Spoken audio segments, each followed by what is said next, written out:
gas station calling Français again.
You're coming through loud and clear. Okay, I guess we got 3 mics. One for each. What mics do we need? Morning, Charles. Hello. How are you? Fine, how are you? Fine. Good. You're fine. Good.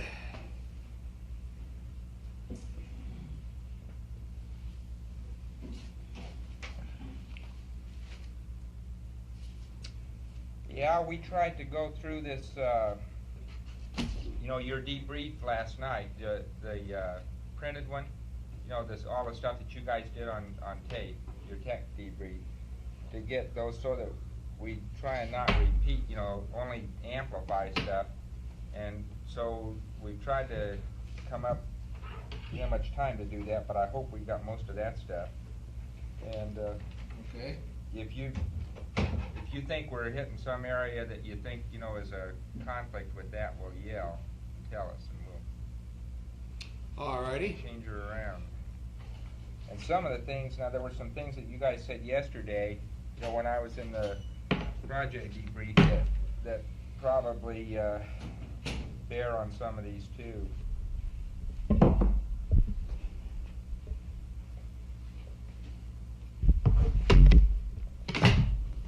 Good morning. Good morning, Ed.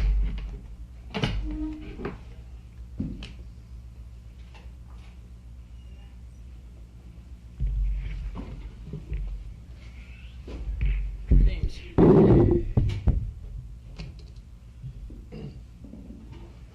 It's cold in here this morning. Yeah. Good morning, Bill. Hi. Hey, Craig. Are we using those mics? I don't know. We're gonna hot them on. Hot them on the floor. Before we, start asking questions, identify yourself so that Yeah. people that Yeah. transcribing know our voices. Yeah. Say who Okay. these people are.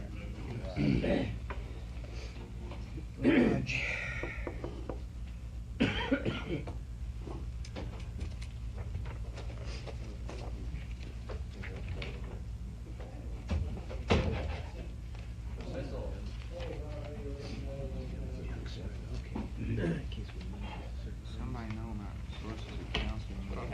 Sources of Oh, wait a minute. calcium in the diet? Sources of potassium in the diet. Yeah, I want to get that from somebody. Yeah, I think Smith and Rapp will do Yeah, I'd like to know how much we really had. Yeah, I don't know offhand. Yeah, I don't either. that. We don't have any. But that's some stuff I'd like. Saw a picture today. It was a lot better than the one they had yesterday. More interesting too.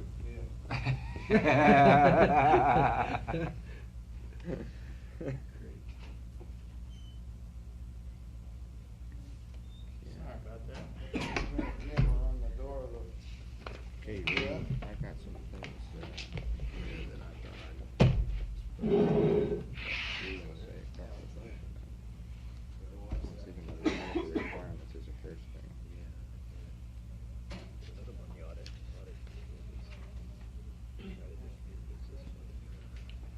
We should have. Yeah.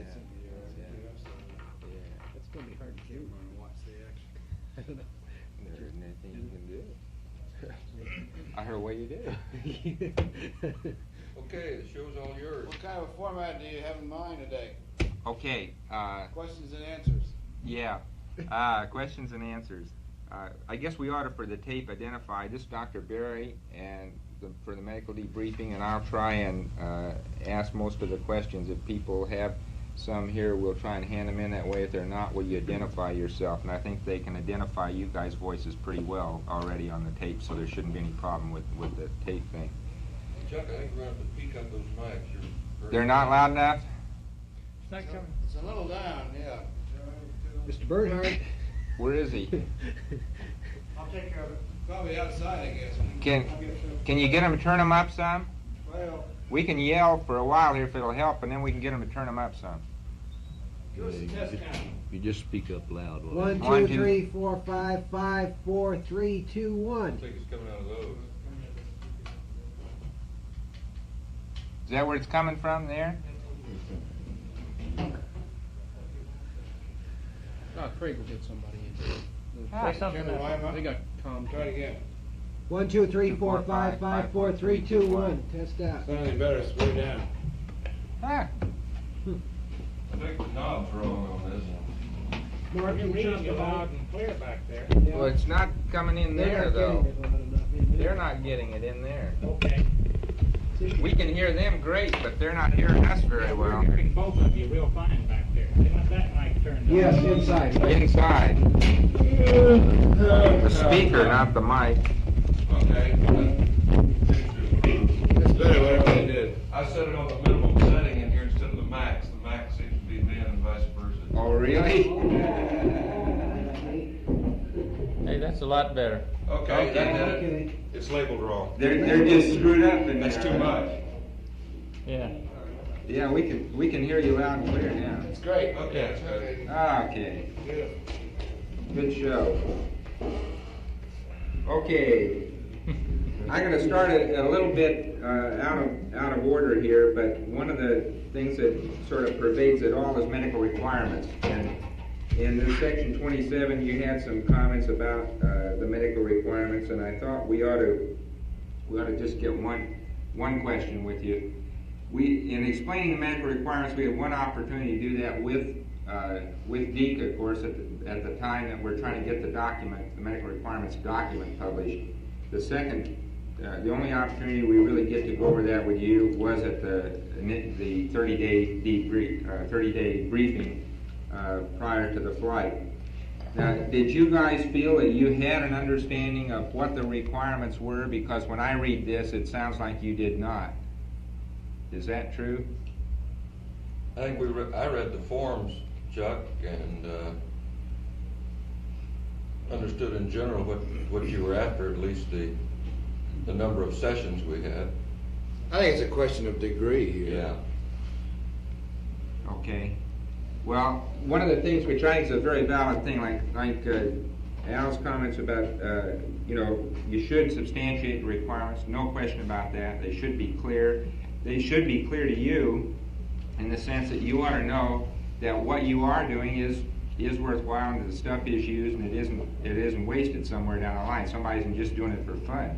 Yeah. And we try, that's something we try to iron out pretty hard in our own house. And one of the things I'd like to do is if you guys end up at sometime before the end of the quarantine period here and have some time, we ought to have that data together by then. And then prior to the time that we end up getting you out, if you've got an hour sometime, we might be able to go over with you and show you, here's what we saw with you with the lab data and the whole bit, and say, because it's very hard to get back together again after you get out of here to do that sort of thing. Everybody says they'd like to know what happened to them. We could do that to you in here and tell you that, and here are the samples that were used to do that, so you have some idea, understanding about how that happened. Would that be worthwhile to you? Yeah, the comment was made not from a point of view of a specific complaint about our flight, but just, I think, a continuing understanding between the two directorates. We agree. Ahead of time, because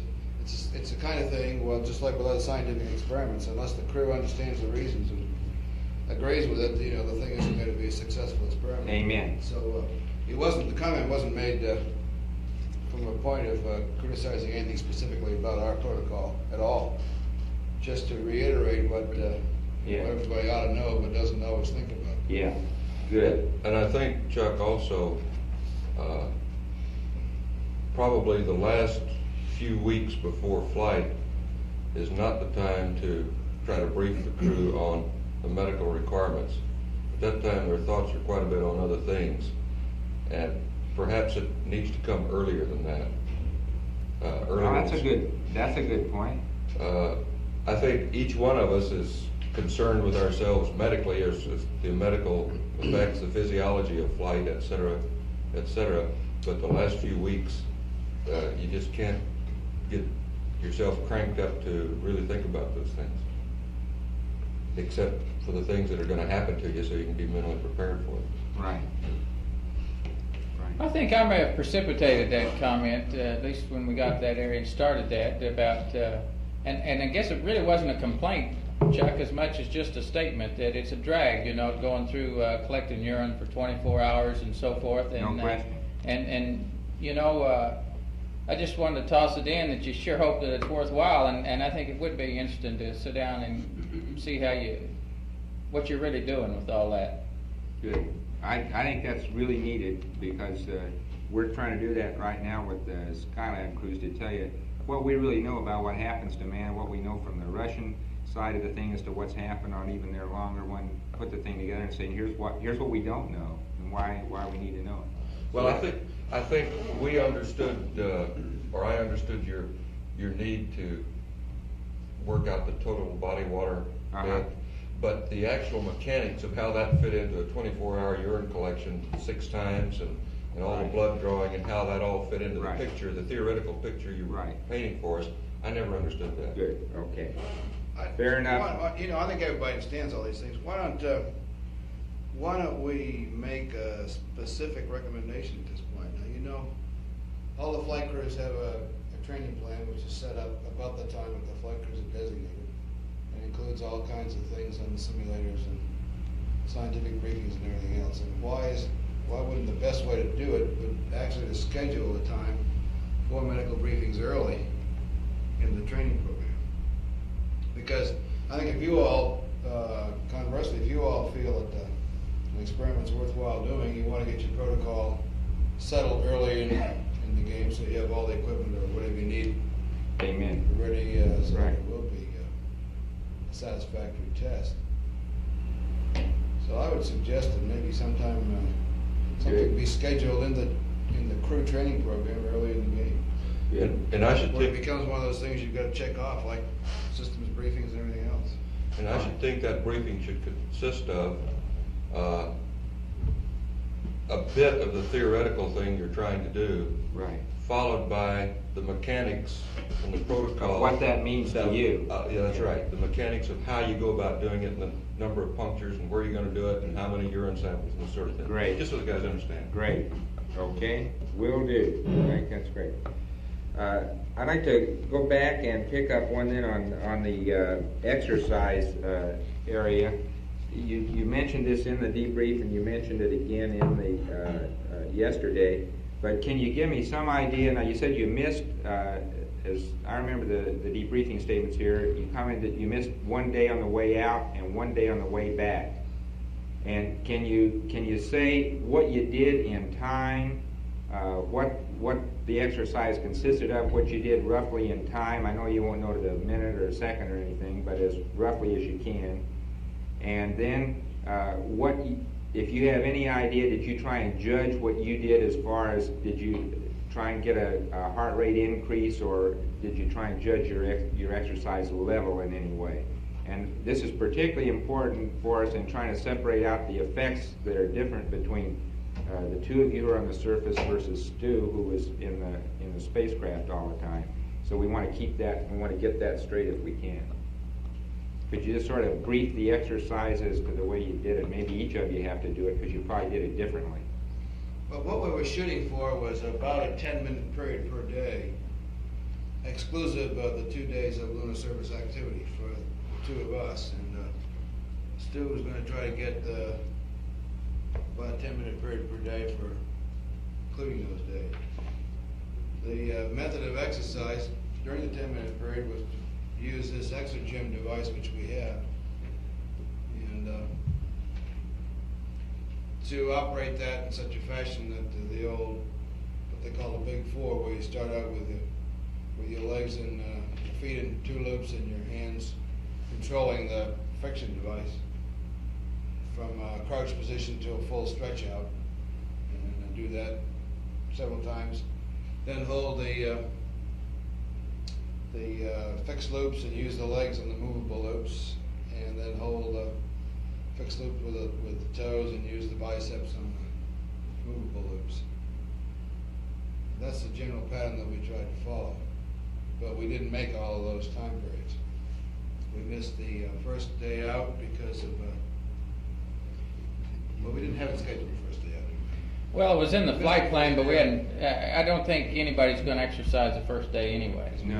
It's a busy day. Yeah. In fact, it should never have been in the flight plan to exercise the first day. Pretty hard to get that in that first day. I don't see you how have you the problem do with it. the docking probe, so that puts it behind. Well, you don't really need it in that first day anyway. Pardon? You don't really need it in that first day to do it. Well, in retrospect, I think that it would probably have alleviated some of the sore back muscles that first day if we'd gone ahead and done it. In my case, anyhow. It was kind of like one of those things where they said, okay, you want to exercise, you put it in the flight plan. I said, yeah, we got to have it in the flight plan, we won't do it. Where are we going to put it? I said, put it in before lunch every day, before the mid-meal every day, and that's how we got in there. Okay. Now you said exergem, or is it the exergenie? Exergem, I think. Exergem's a trade name. Yeah, Yeah. they're both similar devices. It's the same thing. It's the friction one. Yeah. Okay. Yeah. Okay. And so 10 minutes a day is what you had programmed for the thing. And did you feel that you really got a fair amount? Did you get up any increase in breathing rate or heart rate that you were aware of when you did it? Yeah, we didn't do it quantitatively, but certainly. Yeah. I always tried to stop short of cracking a sweat. It's just not desirable to get all sweaty in the spacecraft. And I felt like I was pulling it somewhere around 10 to 15 minutes. I could feel the heart rate going up and the breathing going up, but I would never do it to the point of a sweat. And it's not a vigorous exercise, it's more of a tension exercise. Right. We put enough load on it where it was a hard pull, but a slow pull. Okay, Stu, did yours go about that same way then for the whole time, even when you were alone? No, I'd like to just summarize exercise in my case. I probably didn't exercise as much in retrospect as I would have if I were doing it again, for various and sundry reasons. One is, you don't feel a need for the exercise. You just got to say, well, I'm gonna go do this. And there were a couple of times that we got out the, it says exercise period, so we got out the exerciser and Alan would have at it and I'd be doing something, or I'd say, well, I'll put it over here and I'll get to it in a minute. And then I know on one occasion, several hours later, I finally got around to getting it and doing some exercise on it. I'd say probably 5 to 10 minutes was the length of time. I would strain pretty hard. I didn't work up a sweat, but you use this thing, you can use it about any way you want. You can drag them through the ropes, or it's really designed to where you hold and do an isometric first, and then go right from the isometric into the isotonic, and you get the whole schmear. So I'd hold pressure on the thing and strain against it, and you can strain as little or as hard as you want, but I'd strain reasonably hard and then relax the tension and pull it up. But I'm trying to think. I'm sure that I missed one exercise period on the way out completely that Alan Ed got in. I did no exercise at all in lunar orbit. Thinking of the exergem was never even crossed my mind for those 2 days. And then in preparation for entry, I said, boy, I'm really going to hit that on the way home. As it turned out, I barely got in the one exercise a day that we did on the way home. So I would say overall, I'm sure I didn't hit the exergem as much as I probably should have. Okay. I don't know how, from my point of view at least, how you, in a case like this, where you're trying to correlate the relationship of the exercise that Ed and I did, for example, and its benefits or lack thereof with respect to the lunar surface period, which was over 30 hours. I just think the basic workload there alone is enough different to put that exercise thing down the noise level. That's its contribution down the noise level as far as the two of us are concerned.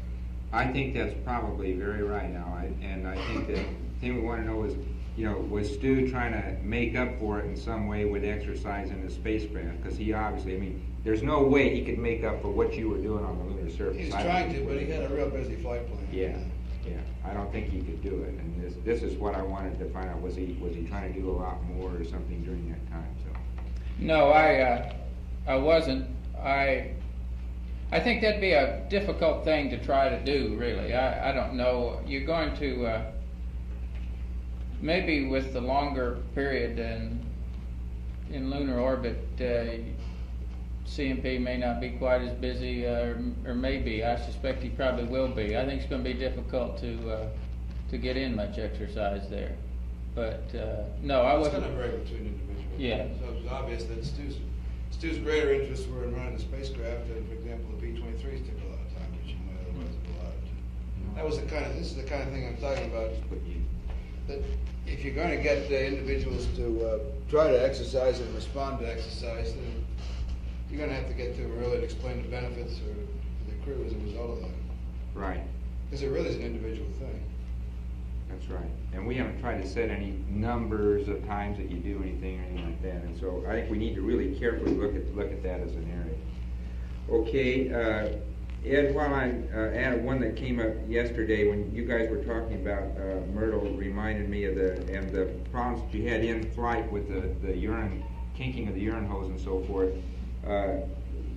How much time did you make a conscious effort in your own particular case, because this is important, trying to chase down your status post-flight here, of the time that you had the in-suit urine device on?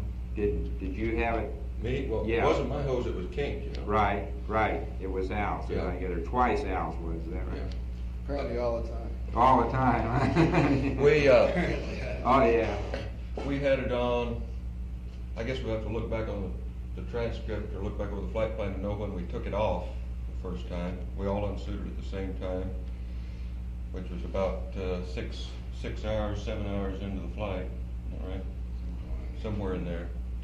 And we put the UCTAs on PDI morning, and we took them off only when we got back to the spacecraft after docking. And it was on for those 2 periods only. And I never experienced any discomfort. I never had any problems whatsoever that we discussed pre-flight. No symptoms, no of any sort. Great.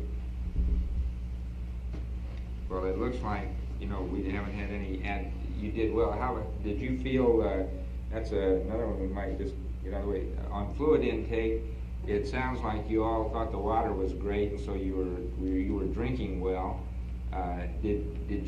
Were you trying to force fluids? Were you trying to consciously force fluids? Yeah, I think You and Al? in my case anyhow, I tried to take a drink out of the water gun about every time I went by it. I did find that I preferred the juices to water, and surprisingly enough, as much as I did not care for the juices pre-flight, particularly, I didn't crave them or anything, we were drinking a couple of juices per meal a large portion of the time. I was.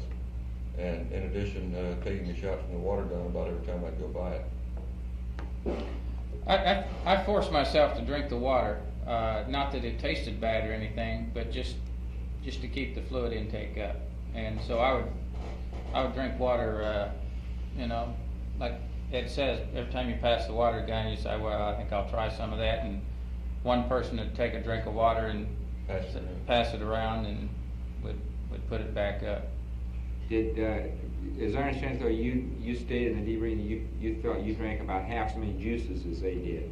I'd say that's probably a good average. I'd say probably a third less. A third less in juices. Mm-hmm. Yeah, you drank 2 juices at some point. Yeah, I drank 2 occasionally. Toward the end, I was drinking 2 more than I was, because a lot of times you drink a cocoa and a juice, and I'd bypass the cocoa, and I'd just drink a juice. So I'd say probably, and this is a wag, but I'd say a third less juice than they did. Okay. Well, I think I kind of decided I was going to try to do everything I could to end up in as good shape as I could at the end of the mission, which included keeping the fluid intake and the food intake up, as well as the exercise. And that's generally what we tried to do. You did a great job of it, I might we had tried to get 2 juices per meal most of the time. Okay, there was a question here about for you particularly, Sue, did you eat more, do you feel, while they were with you, Al and Ed were with you in the spacecraft, and when you were alone, eat and drink better? I saw in your food thing. Well, I'd say, excuse me, go ahead. I saw in your food comments there that you had difficulty, the food preparation thing you'd have preferred if you'd have had some canned things you could have opened quickly and gotten to when you were alone that way, and I can surely understand that. I think it's something we ought to look at. But well, that's the way I did eat. Yeah. Because we had them there. I guess it didn't come out right because that's the way I did eat in lunar orbit. I would say, I'd say the answer to your question would be yes. That I ate more when they were in there, but the idea of people being together is nothing in that. It's a time factor. Yeah. During the coast phase, you have more time to to worry about eating. During that lunar orbit phase, I didn't have any time at all, and any extra time, and particularly with the troubleshooting the HICON and so forth. So I didn't have the inclination nor want to go to the trouble of trying to mix up a meal as such, and I didn't much like going to all that trouble anyway. So I opened up a can of that chicken salad, I think it was, and I had that for breakfast, and then a wet pack, and that's the type of food that you can really get to in a hurry and eat. Right. So I wouldn't say overall that I probably ended up eating too much less, but it was a little different rather than sitting down and mixing up a rehydratable pack and so forth. So the total amount you don't think was any different because you're there, but it was just different kinds of food then? It may have been a little less, but do you personally feel, now the weight loss is involved here, yours, that they you got 1 pound each here and you got a 10-pound one, and I heard your comment about the scale yesterday too. But do you have any personal reason why you think there's that much difference in the weight loss? I mean, is there anything that that you personally tried to account for it other than food intake, water intake, or anything of that sort? no, I'm not sure that there's anything magic about the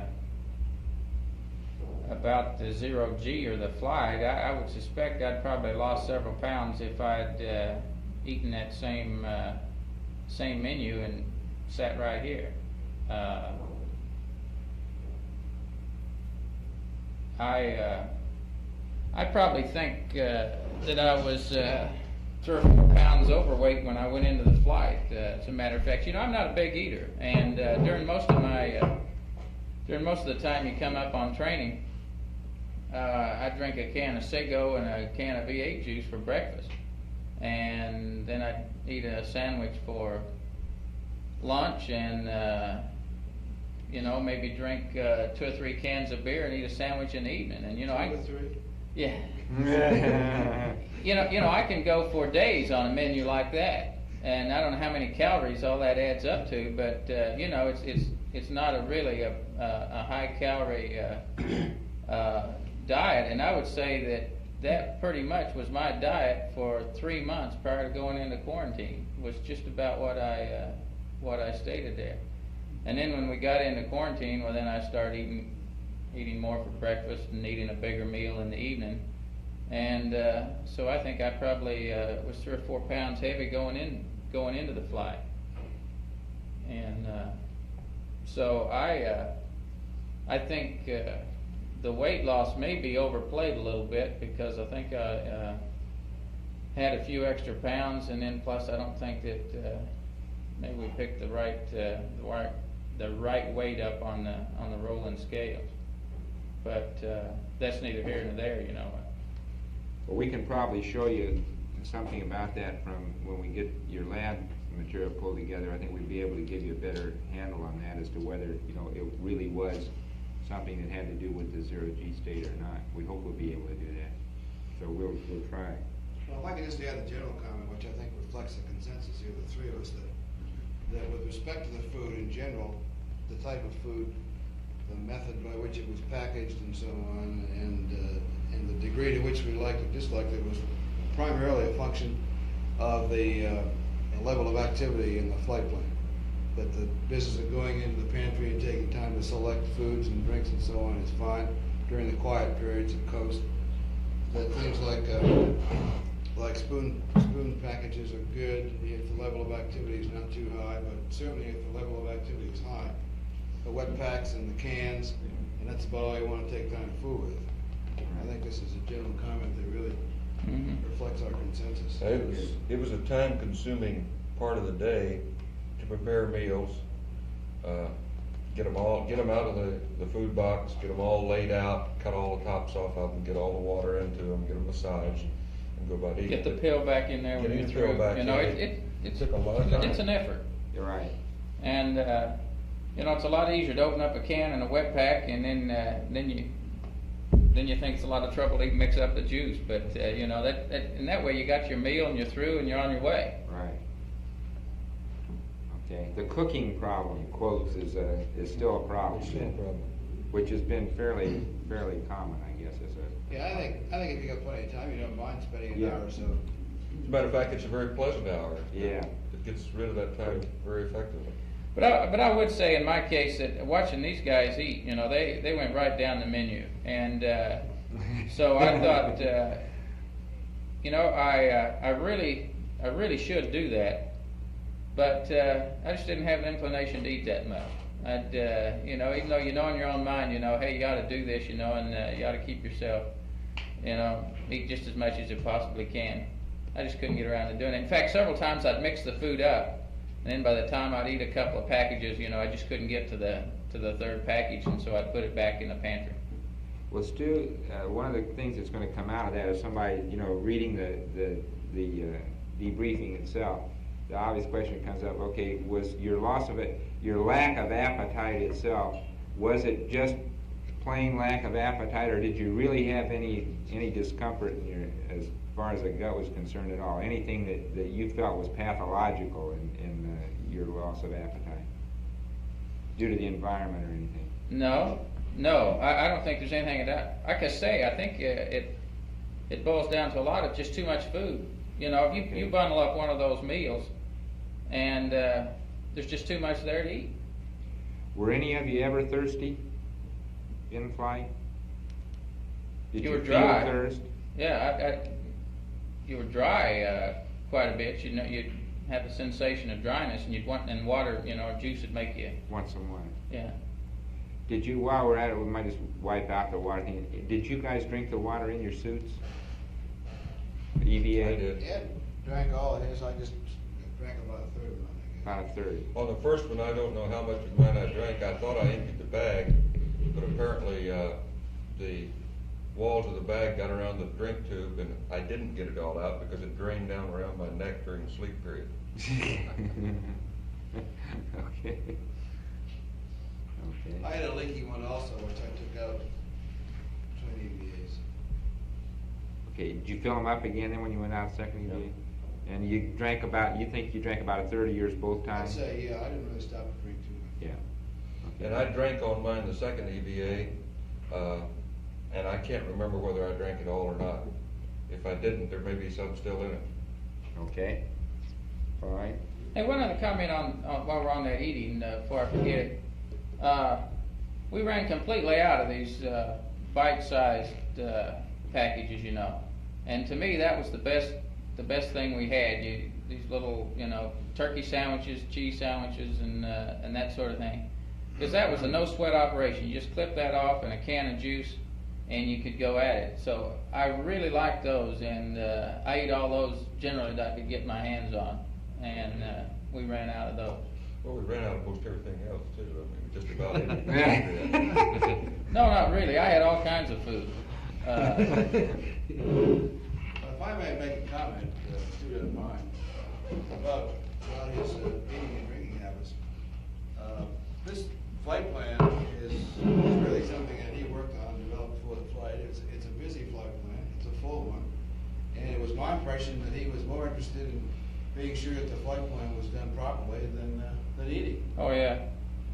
I think that affected it to a Sure. great degree, which again gets back to the level of activity versus the, if you guys can get a little, for example, those drink bags, get a little diaphragm on the end, just stick over a needle and pump the water in that way, and shake it up, pull the plug out and drink it out of the same deal. That would be a lot easier for those drinks. I mean, for the juices and things, you mean? All the cutting. Yeah, so that you don't end up having to sort of feel you got to drink the whole damn thing once you get it done. You see, you got a drink bag and you got a little gnarled thing that's all sucked in, the plastic is all folded down. Unless you Right. cut it exactly right, first of all, you can't get it out of the nozzle without having it leak. And you get it all done, then you got to go cut the other end. And I was just thinking maybe it might be an easier way to put a diaphragm fitting on there that will, you could stick over a hypodermic type of thing and get the water in that way. Might be a little bit quicker way to do it. Okay. Anything you can do to make it easier is going to help increase the consumption, Right. particularly during busy time periods. Okay.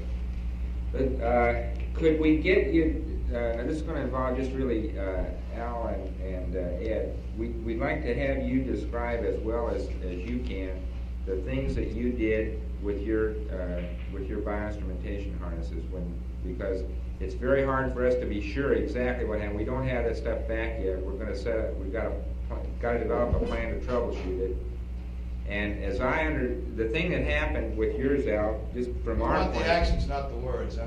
Pardon? You want the actions, not the words. The actions, not the words. Yeah. Okay. Well, you can say in some of the words too. But from our point of view, what happened with your particular harness is everything was fine when everybody left the MSOB. Okay, when you got into the spacecraft, right after you apparently when you were getting cinched down somehow, because we had about 3 minutes or so after you were in the couch of good data on you. Then we began to get erratic data. It began to wander. The baseline began to wander all over the place. That continued to get worse and worse, and pretty soon it was going just full scale, which was totally unreadable. So the question was, okay, it was a question about hatch closure at that point in time. We decided right then. I said, well, hell, we're going to go without that because I'm sure it's a sensor, and the only way to get at it anyway, we asked you then to try and press on those things. If that wouldn't do it, if that wouldn't reseat it, then the first opportunity would be when we got you actually in flight. Now, we don't know why, but it came back. It was gone still when you went over Australia. As you came back up on the States, magically, there we had data. And we went back to the MSOB from the firing room to catch that pass, and there you were, Uap. That was beautiful, just as if nothing had ever happened. And you hadn't done a damn thing, because then we asked them, had you done anything? Now, as we understand, when you looked at that sensor then, that you did have some material had leaked out from underneath it, and we understand that you replaced that sensor, you cleaned up and replaced that sensor. Is that right? We didn't replace the sensor, no. Okay. Just to Cleaned it off, refilled it, put a new sticky back on it, and put it back on. Yeah, okay. That was the second day into the flight, though. Yeah, this was Yeah. like the second day. Right, yeah. That was the first time that we really, and that we asked you to do that then because we thought we'd get it out of the way before you got into the, okay. Now then you had another. I also changed the adapter, the CWG adapter, because at one time in the flight they said my comm wasn't very good. Yeah, your comm was terrible, right. We had a spare adapter, and so it changed that. Now, exactly when that was, I don't know, but That was pretty early too. I think it was the first day, probably. Yeah, I think it was the first day. Al, that was the That Lord's. wouldn't have anything to do with the launch problem, because of course we're No. using a different. No, and we had a respiration on you. You can see respiration, but we didn't have the. That's good. Yeah, but we didn't have an ECG. That's very reassuring to me. That's right. Good. Hey, Al, can you correlate the reappearance of your EKG signal with any flight plan activity that you might have been doing at I about? sure can. I'm just as mystified about that as you are. I tried to press it through the suit Right. and everything. It happened. You can't feel anything through the suit. Well, you were free then, though. You had your helmet and gloves off. It was 1 hour and 30 minutes GET, Al. I don't know if that rings any bells to you. Helmets and gloves are off at that time, and we're moving around with the post-insertion checklist, and there's some movement in the couch light. dive in and get some things and pull them out, unstill that sort of stuff. There was It's some- probably, it's just gotta be that you were probably just, it was in the cinching down in the couch that it probably loosened that edge of that sensor somehow a little bit, and I don't know why. But, Or put a crimp in a lead, or Yeah. brought it to contact with something Yeah, else. Yeah, because it sure came back fine after that. Okay, then the second time, what else then did you have with yours, Al, from your point? What else did you do to the thing then on The only other thing I noticed was about the, next to the last day, that the thread coupling between the sensor line, sensor harness, and the belt, the little transducer in the belt, on top of the signal conditioner? yeah, it stripped the threads. I could get it to hold a little bit, and apparently the signal was fine, then it would slip off. But it came back beautifully when you tightened it. But then, when I unsuited it at the end, I noticed that was loose, so the Okay. threads apparently stripped on that. Apparently I got it cranked down too hard. Did you routinely disconnect that connector at the signal conditioner for sleep or for bowel movements Not or for anything sleep, like that? for bowel movements and for swabbing down and cleaning out process, yeah. Anytime you pulled your clothes off, to either change clothes or put on the LCG or use the blue bags, what have you. We all undid those, I believe. Okay. And then you didn't replace anything, you didn't do it, have to reseat any sensor after that. That was the only other thing you had was the That was signal. the only time I took a sensor off. Was that first And time? that call was correct, because when you took it off, you could see the seepage of the electrolyte. Right. Same with the, Okay. How about yours then, Ed? The only thing I replaced was that one sensor, Which one was and it was did you the replace same. the whole sensor? I don't mean replace the sensor. We pulled it off, cleaned it out, refilled it with electrolyte, put it back on. It was the same. Just the Put same a new- outlet. Put a new donut, new sticky donut. Okay, you did not take the harness out of the kit and replace the whole thing? No. Okay, because we thought you had done that, and that. Well, you called and asked me that, but there wasn't time to do it, so we Yeah. took. I'm glad you couldn't hear what we said when you guys said that. We took the chance that the real problem was simply the sensor and the electrolyte, and that's what it was. That's exactly what it We was. couldn't have picked the worst time from the standpoint of timeline. Is that right? We were just getting ready to go into the lab, you know, and boy, everybody's all asses and elbows and suits and underwear and gear and books and everything all over the place. And I was sitting there half dressed. I didn't want to go any further till we got a go on it. We couldn't get the high bit rate up for you guys to look at it. Right. And so I remember there just that. wasn't any time left, so we changed that when I went ahead and dressed. Hey Ed, you know when you came up there though, the data, you gave us about 2 minutes when the high gain did lock on, and we got 2 minutes of data, and it still showed the loose sensor. Now, what did you do the second time? You came up, asked us how the data looked, and we said it looked poor yet, and we gave you no go on the suiting to change out the harness. I don't recall exactly the sequence of events. When I called and asked for you to check it, Yeah. as far as I know, we did nothing after that except make sure everything was cinched down and went ahead and dressed. Didn't you do something with the fluid in there? Yeah, but I had already done it at that point. We did that once. We did I changed the electrolyte. When I called and asked you guys to check it, I did nothing after that except just make sure everything was secure. Yeah, because you see, the first time you called, the data was poor, and that was the basis for the call to change out the whole harness, because we said, well, it wasn't that sensor, and we didn't have time to talk to you because LOS was coming up, so we said, go ahead and change out the whole thing. But whatever you did, they subsequently corrected it, because it came back beautifully, so we assumed you had just changed out the whole harness. We sprinkled a little holy water on it. Yeah. Yeah. So you know that you mention it, you know, I just can't remember precisely when we changed it, but I'm thinking that it was already changed at that point. Okay. Ed, was this the lower sternal? It was a lower stern. Same as that. Same as Al's? But never did change, it was electrolyte that was Yeah, replaced. what I mean Yeah. is taking it off, by changing, taking it off and cleaning it, and putting the new. Putting it back, just sticking it back. Okay. And you think you did that before LOS? Yeah. He probably did. What we're thinking now happened, probably took a while for it to seat properly, and when he came around, it was good again. Good. Well, his stayed good then, and then we were having trouble with yours going in. You began to get this wandery baseline on yours again before after we got into the limit. So there was a question in our minds about it. Is there any way we could do to get that better? To make that better. And we were trying to figure some way. Could you reach around when you were in the suit? Is there any way you could get at that thing if you took, like, after the EVA, if you ended up taking the helmet off?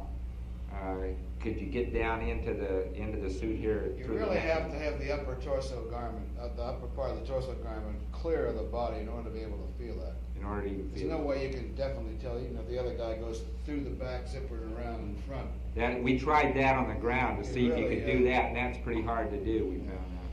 The most you can do is press And on after it. all that time quarantine, that's pretty dangerous too. Yeah. Depends on where his hands is up. Yeah. Okay. All right. Forget the EVA, just keep fooling with my sensor. You've got 2 hours to stop that. Okay.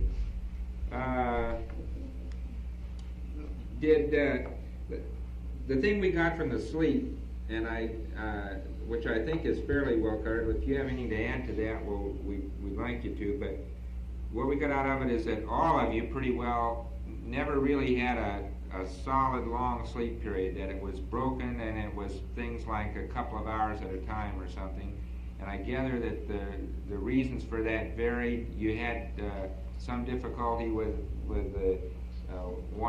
wanting to feel some pressure. In Ed's case, I know, and this Al mentioned this too, and Stu didn't like the couch, and then you ended up in the limb. The thing was being in the suits all the time, and then the tilt of the limb too. Both those things probably had a lot to do with sleep activity. Is there anything else that you think you can add? Did you feel that you were rested enough to do the task even with the sleep that you had? Yeah, but I think we were working on reserves. Yeah, I did too. Well, there were 2 days that we felt sloppy. One was the second day out after the excitement of the launch and all that activity and becoming acclimated to the new environment. So we felt like we weren't really clicking along too well on the second day out. And then the day after TEI, although we all apparently slept better after TEI that night, I guess was probably in terms of continuous sleep was probably the best night that we had.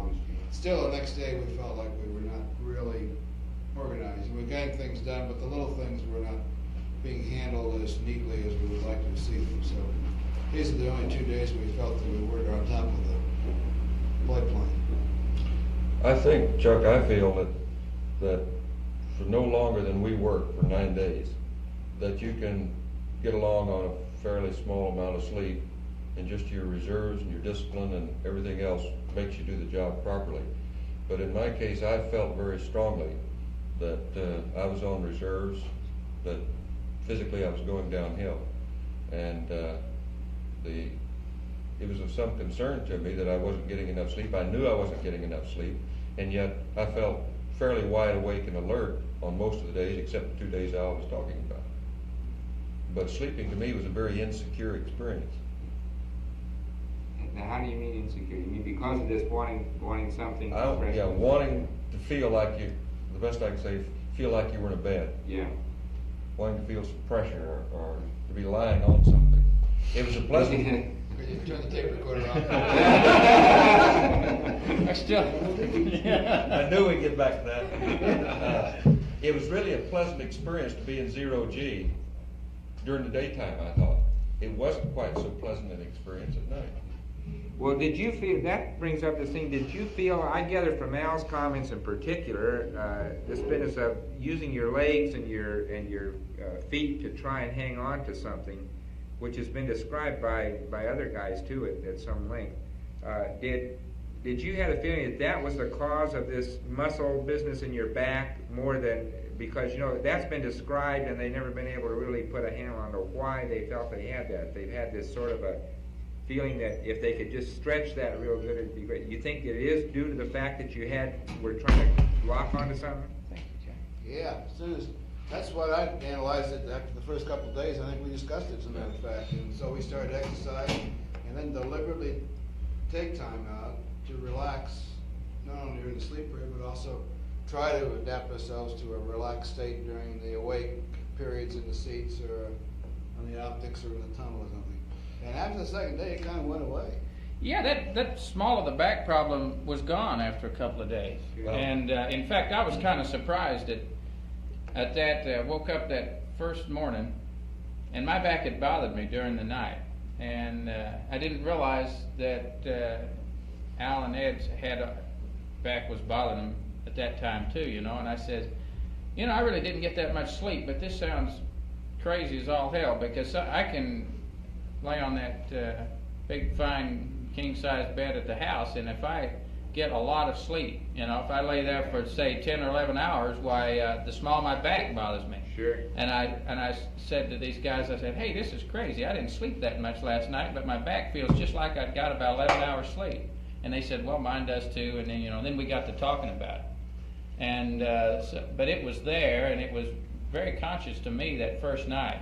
In fact, I thought probably my back kept me from going to sleep as much as the new environment. Yeah. Rather than the 0G, because I was always conscious of my back bothering me. Did you ever think about taking aspirin or anything to do anything with that? Did you? I never take aspirin at all. For the 8th thing?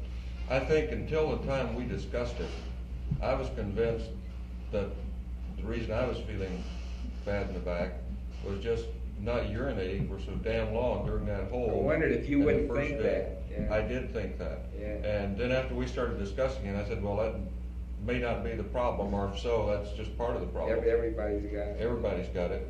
Yeah. And I agree with Al that it has something to do with the way you try to use your feet to stabilize yourself. And I believe, although I couldn't see myself, I believe that when I was relaxing in the spacecraft in 0G, I was in a curved position.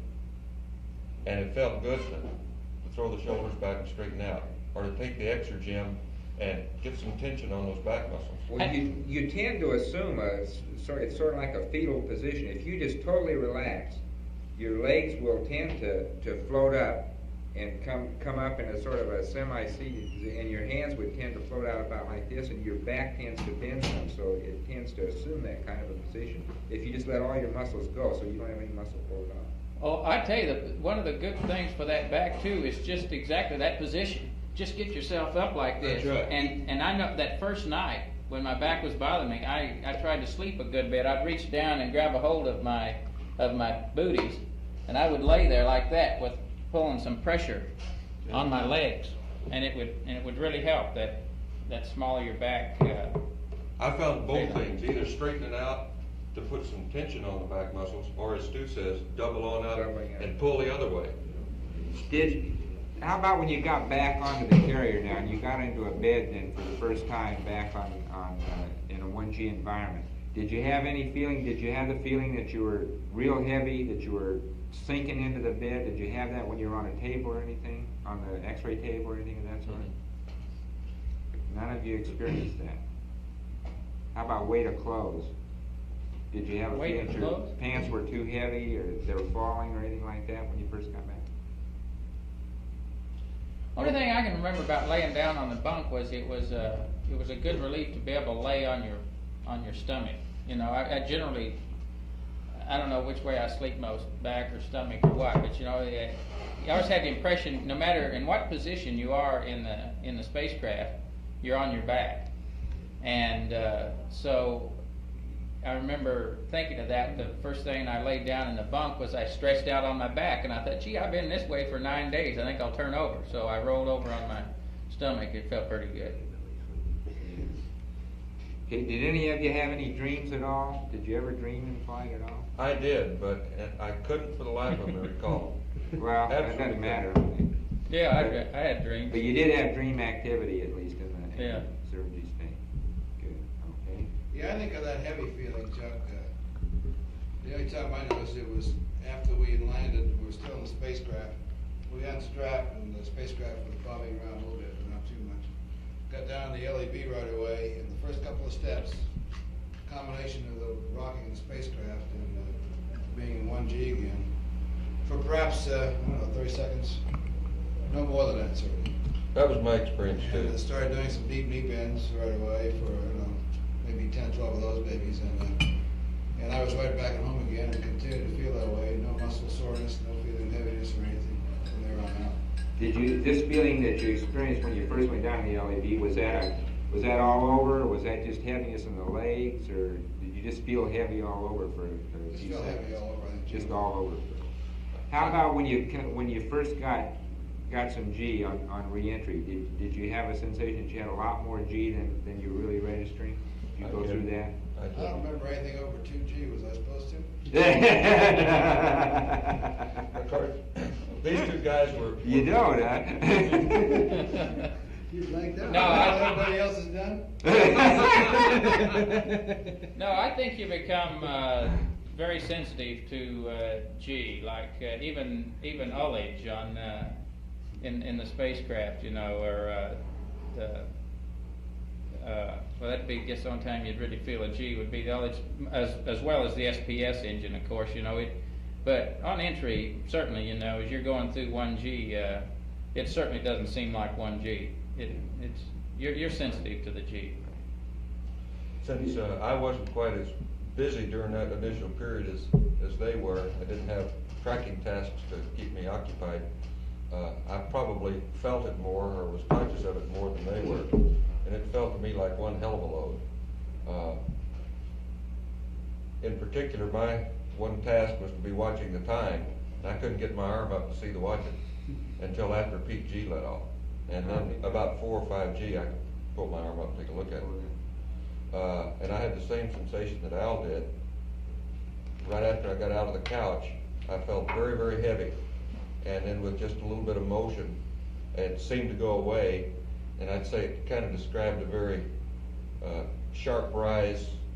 The return to normal was a very sharp rise, and then an asymptotic to 1G, because I still stumbled a couple of times getting out of the helicopter. But I felt fine, except I just didn't have the sureness of footing that I would like to have. But that didn't last as far as footing. You know, that's an interesting thing that the Russians had after their 18-day flight. They had some real marked mobility problems that lasted for days, and you didn't have. We've never had anything of that degree. We've always had some initial footing problem. You know, just getting used to being back in the 1G environment, and then you're on a shift too, which is moving around, and this didn't last for any of you for longer than a few minutes, really getting out of the house. I never felt lightheaded at all. No, neither did I lightheaded. How about putting your feet in the right place? Did you feel like when you were walking that you were walking normally that your steps were normal and everything, that you didn't have to worry about where your feet were? No, I think that up to the point we got in the MQF, I felt that I took a little care to make sure my foot was going where it was supposed to be going. But it wasn't out of the ordinary, you know, really severe or anything. No. It seemed to be improving very rapidly from a very heavy state for the first 30 to 45 seconds after I got out of the couch to within an hour or so after I was in the MQF, the footing was very sure. But I do remember stumbling once going into the MQF from the helicopter, and I didn't see anything to stumble over. I stumbled. You know, I think, hell, you'd do that right now, though. If you're going to walk out of that door with a television camera on you, and you're going to walk up to the front steps, you'd be more conscious of your footing. Exactly what I was thinking. Yeah. You'd be more conscious of your footing, whether or not you'd been in 0G or not. Sure, if you're carrying a load, you're going to look very carefully where you're sitting. Yeah. You want to not get knocked down. Yeah, and you in particular know that, you know, you've just come back from a flight, and people are going to be watching how you're walking and all of this stuff. So, you know, it's in your mind, and, you know, you've got to walk this 30 feet to the MQF, so just naturally you're more conscious of where you're going to put your Well, I may have psyched myself into stumbling for that reason, but nevertheless I did stumble. In spite of the fact that I was conscious of the fact that TV cameras were on. Okay. Did you notice any distortion of your facial features at all?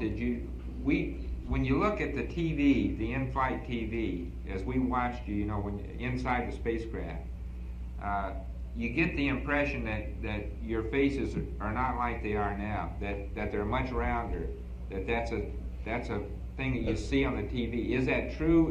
Did you feel that when you were looking at each other? No, but I observed that when I saw a picture of us taken from that TV, and I didn't think anything about it until you mentioned it. It looks you look quite round. You look much different than you do now. It's very rounded, but you weren't aware of that. Looking at each other.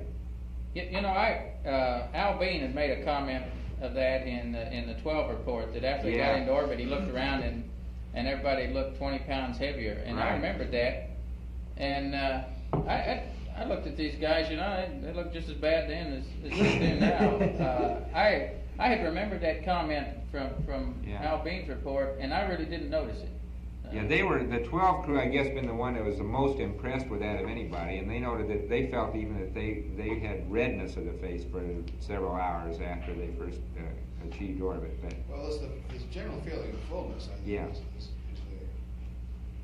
But I mean, just to look at a person and see his face puffed up, I didn't notice that at all. Maybe it was just lack of observation, but Or maybe for the first 5 hours we were too busy doing other things. Observe that. Did you have any sensation that in the first 24 hours in flight that you urinated more than you normally would, than you did the rest of the flight time? I don't know. That's a hard thing to remember, but do you have any idea that you did that at all? I went 7 hours without it all. I never used my UCTA. That first one was a whopper, I know that. Of course, you got a lot of excitement to make it a whopper anyway, so it's hard to... No real... No feeling one way or the other on that, that's it. Okay.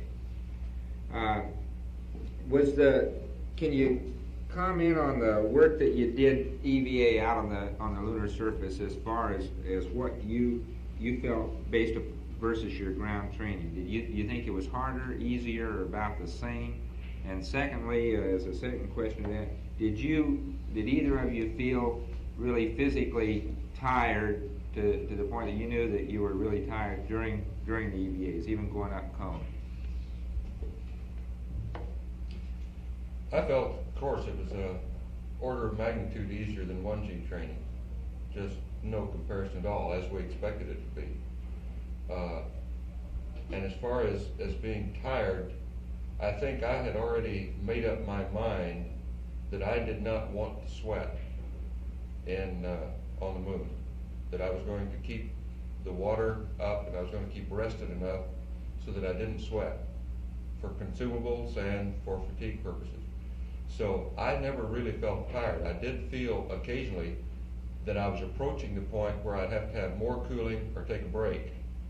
But it wasn't because of a tired feeling, it was the desire to program and plan consumables the way we wanted to. And not be hot. Okay. So I felt in my mind that I was stopping short of the point of fatigue as a direct plan of not wanting to use up consumables.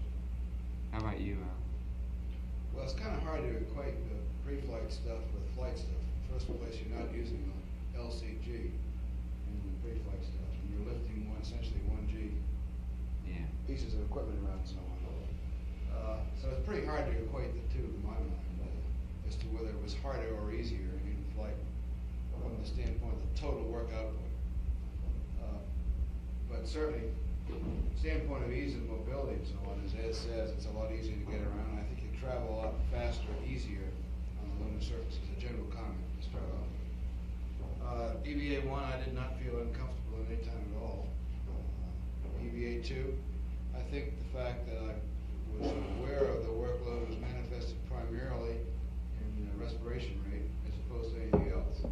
I didn't feel as though the body heat was going up too much, the deep body heat was going up too much. I think this is primarily because of the circulating fluid in the LCG. And I was not aware of any profuse sweating, just a little faint tinge of sweating, a blush, whatever you want to call it, was when I went to the medium flow on the water. So I think, and of course you're not really aware of increase in heart rate either unless you specifically stop and measure it somehow. Right. So I think to me the thing that was most obvious about the increased workload was the respiration rate. And at times I think we suggested climbing the steepest grade of the crater that cone that we stop and take a rest. I think you all suggest that Right. as well. standpoint of being tired to the degree where we didn't want to press on after a short rest period. No, I didn't feel that at any time until after the 2 days was over and we were back in the command module. Never really felt like I was behind the power curve as far as the total workload was concerned. Well, we'll try and give you some firm feeling for what happened with your EVAs when we do this later. You know, we can show you actually what you know. You did have some times where you both got heart rates that were up in the 150 area. And this is why we felt, and your respiratory rates were very audible, and we didn't have a respiration trace on you at that time, as you know, but you did have very audible respiratory rates, and it was obvious that you were increasing those. And Al, I think you began to store, I think the thing is you kept yours on men for a long time, and then when you did turn up to medium flow, you just left it there a short period of time, and it didn't kick your rate down as much because you still were maintaining some of that heat in there. Now, it wasn't enough to make you sweat apparently. And then when you started doing that, turning it on a little bit longer, each time it just settled right back down. You didn't have any trouble with it at all right there. But both of you came down very well. When you would rest, your rates dropped down. And that's contrary to what happened on 12, where they didn't drop down when they rested. And yours did very well. They just dropped, they'd come right on down as soon as you stopped doing the activity. So that do you have a feeling that you could have, do you have a feeling, any recommendations about extending EVAs now? I mean, do you feel that it would be possible with proper consumables, of course, that you could, that it's physically possible to do that? I sure do. The thing that bothered me was the worrying about consumables. Knowing that we were getting a higher metabolic load, the higher heart rate, more oxygen consumption going up Cone Crater, and that I was spending more time on between minimum and intermediate cooling because we were deliberately rushing to try to make up time. I started worrying about consumables, and especially in the water and the oxygen. And I felt that was a limiting factor. I didn't feel that I was the limiting factor. Just the oxygen and the water I was consuming were bothering me. Well, we tried to give you the word that, you know, that you were pretty fat on consumables really at the time. We thought you were trying to save consumables, obviously. Yeah, we were.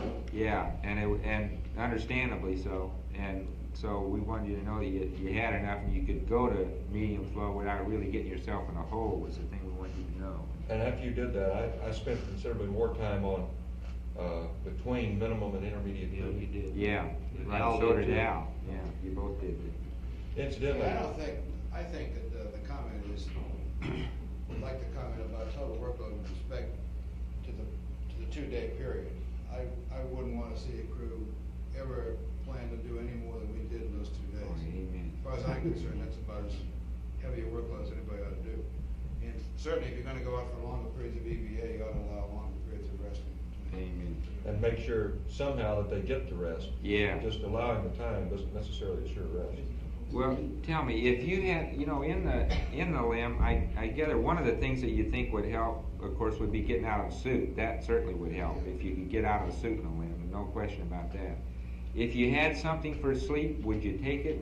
Would you guys have taken it in the limb if you had had something for sleep? Do you think? I don't think so, because I don't know about Ed, but I certainly don't take that kind of medication here on the ground. It's an individual thing, quite obviously, and it just depends on. Try to do things as closely in space as you can to the ground environment is probably the way everybody would. Right. So if you have people that do that in the ground, probably would help them. I prefer to see us use a more natural means of getting to sleep as opposed to an artificial means. You'd like to have something to sleep on, what you say.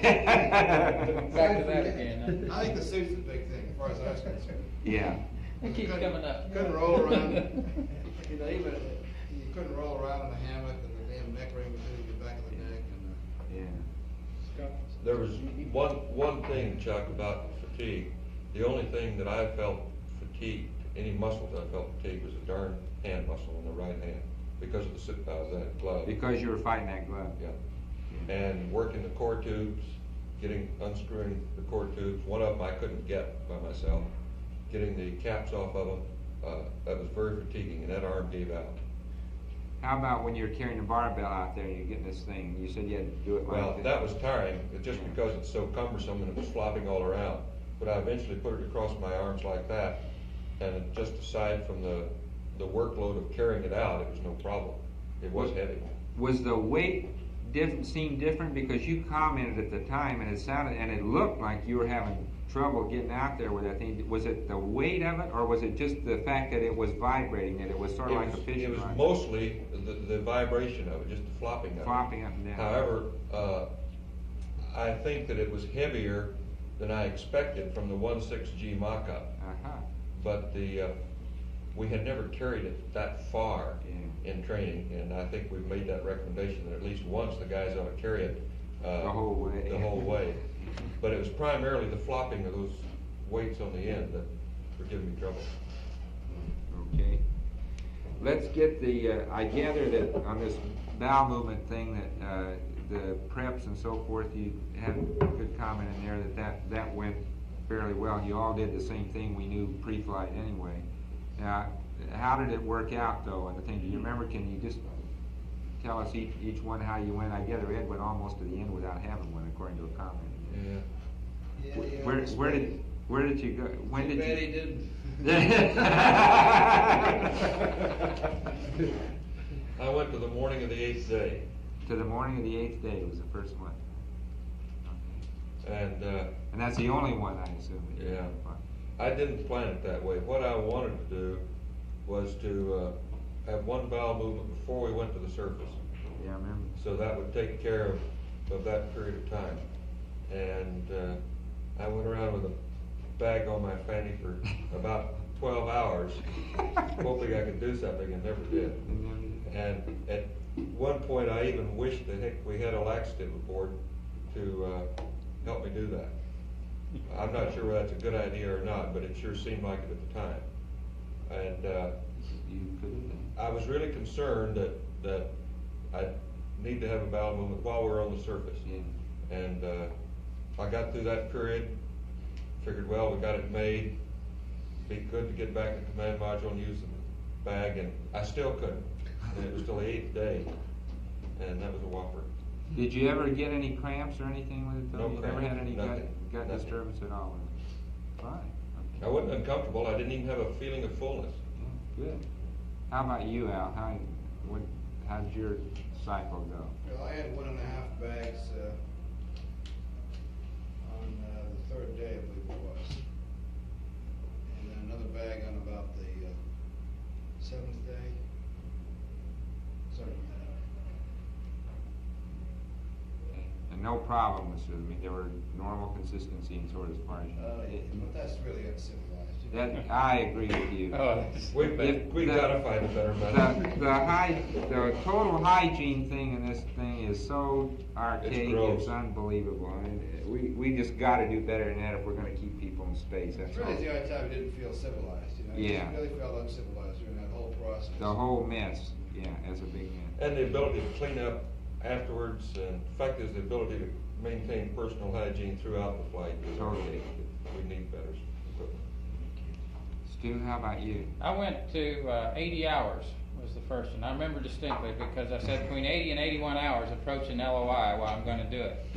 And You did. which pleasantly surprised me too while we're on the gory subject, because pre-flight I anticipated that I might have to use the bag more than that, because in my normal course of events it's very common for me to hit the head at least twice a day.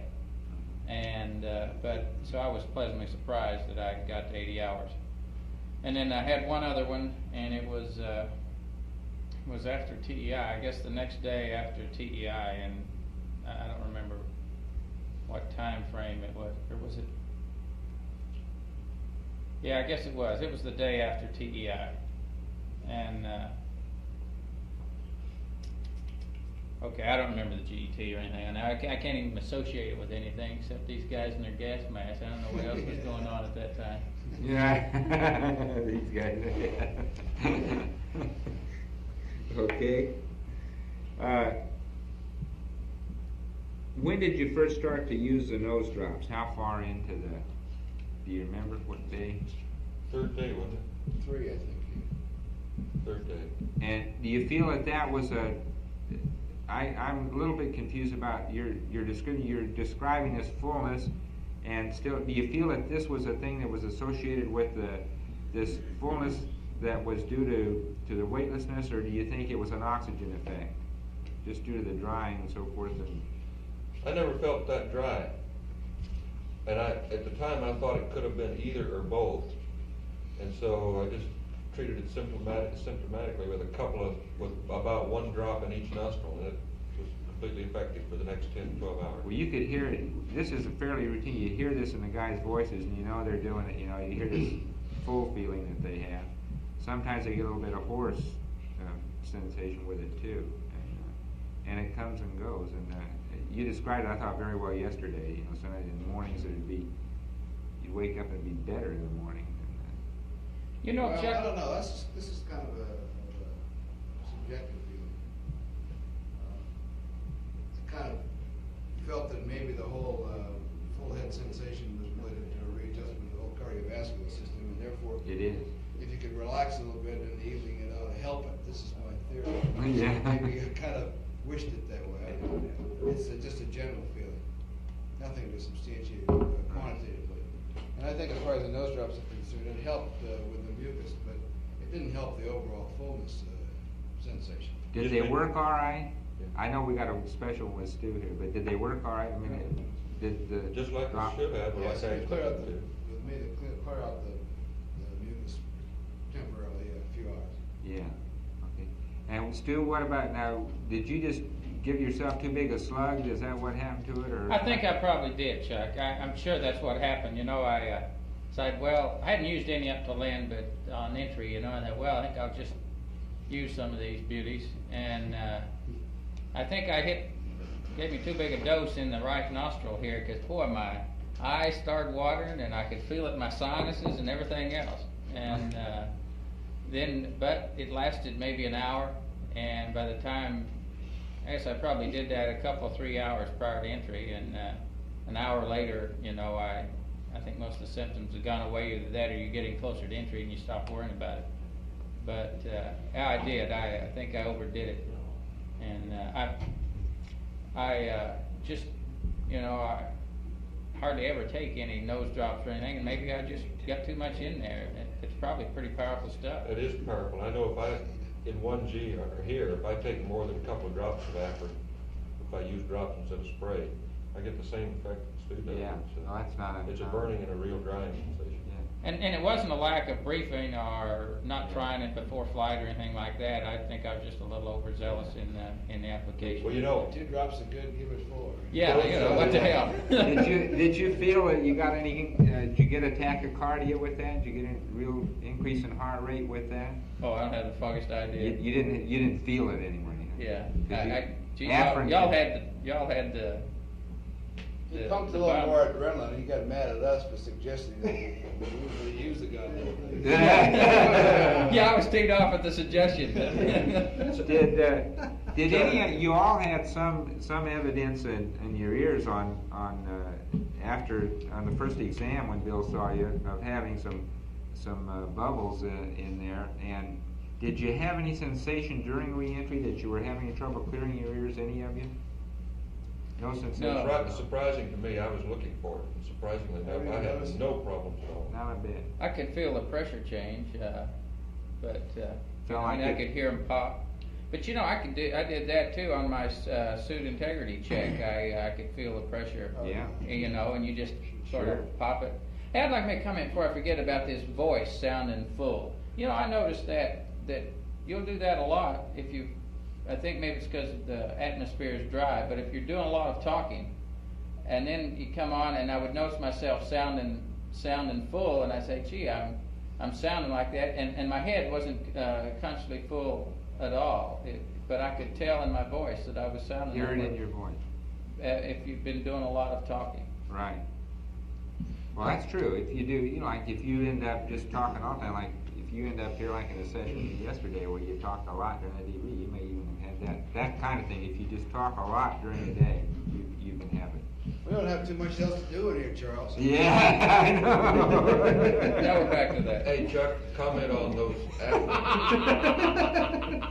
We're looking for somebody to cut a glove. Who is it? Maybe that's gonna happen, Bill. comment on the Afrin bottles. They, the pressure gets to them and they separate into a jillion bubbles.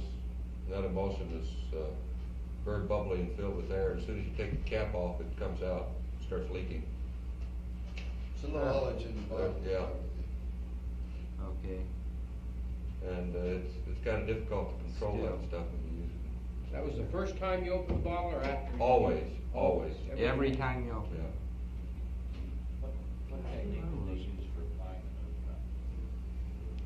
Okay, Clarence, so what technique did you use for applying the nose drops? How did you put them in? Very gentle squeeze, trying to get just one drop at a time out. Just put the dropper up. And let Put her it go. in there and hosed it. Just like we told him to. Yeah. Good boy, Red. What did you take those PRDs down in your suits? Tape them? You'll never believe it, Charles. We had zipper pockets. You're kidding! It's unbelievable. They were there. We pulled out those coveralls and there were zippers on them. First time we'd seen zippers in the whole training cycle. I'll be Well, so dead. they're not on the training suits, they're just on the flight suits. Just is on that flight. it? Okay. Well, how about that? Okay. What do you know? Apparently we had requested it way back and forgotten about that we'd made the official request and it was already in the mail and nobody knew about it. And none of the training devices were that way, but lo and behold, out of the package they came and there was the zippers. There they were. Well, that's great. They were great too. Really nice.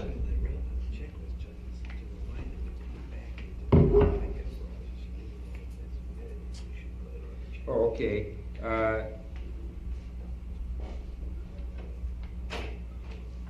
Well, I don't understand where that is. Well, when you remove your PGAs, Al, is there a point in the checklist where we should include the removal of the PRDs back into your flight coveralls, or is that not there?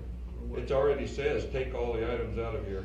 Oh, it does? Okay. It Yeah, says if that happens to be one that's by itself, I see. and if you forget that extra pocket's there, you'll forget it. Well, now, it's listed in there, when we take the suits off the first day. I guess, you know, and then when you bring the suits back over, from the limb, why, you know, a pretty rushed timeline, that it wouldn't, I don't know whether it'd be any good to put that in your timeline book or not, because at that time your main purpose is just get the suits and get them stowed. Yeah, you said you jerked them down and got them zipped up in those bags pretty fast. Right into the bag. Okay.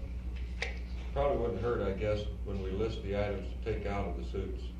When we come back to the limb, we can just add PRDs in there as another item. We Yeah. list sunglasses and pencils and all the rest of them, we can add PRDs. That's what. Sunglasses remind me. When you said you used sunglasses, you're the only one who did use some sunglasses. Corrective lenses. Is that right? I used prescription lenses. Corrective lenses. Oh, okay. When did you use the corrective one? A couple times when I had to read small print in the flight plan thing.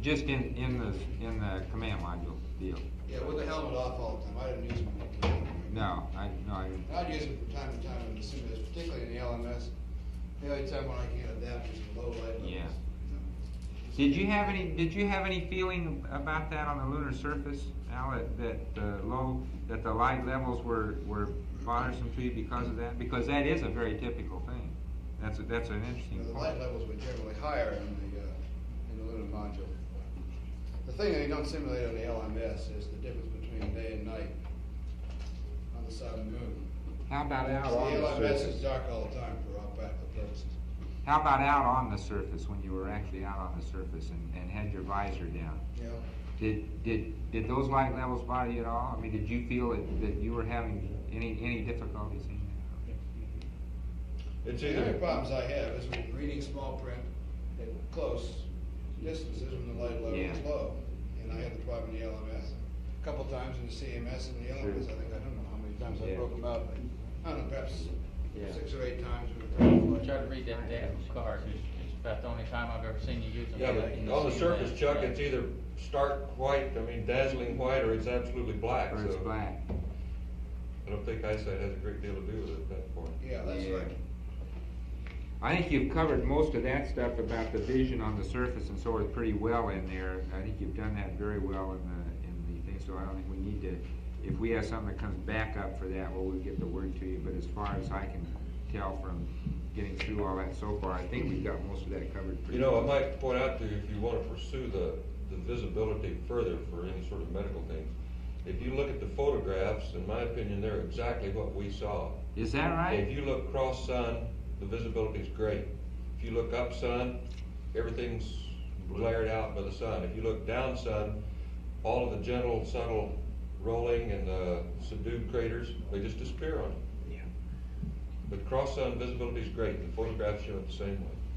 You know, just real briefly on that same subject, it's kind of hard to tell when you're looking at just negatives of these 70 millimeters, but I was looking at some of the zero phase pictures last night and how the targets would disappear at zero phase. It does it on the films also. And Same way. as it turned out, I'll have to get, see what the prints look like.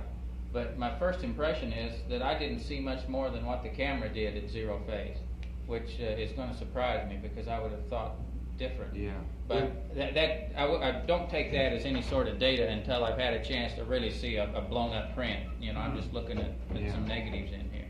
But that's my first impression. We've always said that the eyeball can see more than the film can, but with our particular film, I think there's pretty good correspondence. Probably going to be about the same. That's great. You're not insinuating we have bad eyeballs. No, we just have good film. Yeah, that's Ah, That's a preliminary opinion. Hey, on the sunglasses, I guess you got it. As far as I know, nobody even broke their sunglasses out. right. And you didn't feel you needed them. No. Right. Well, I think the only time we needed them was when there was sun shafting in, but in PTC, just wait a couple of minutes, it'll be gone. It goes away. Okay.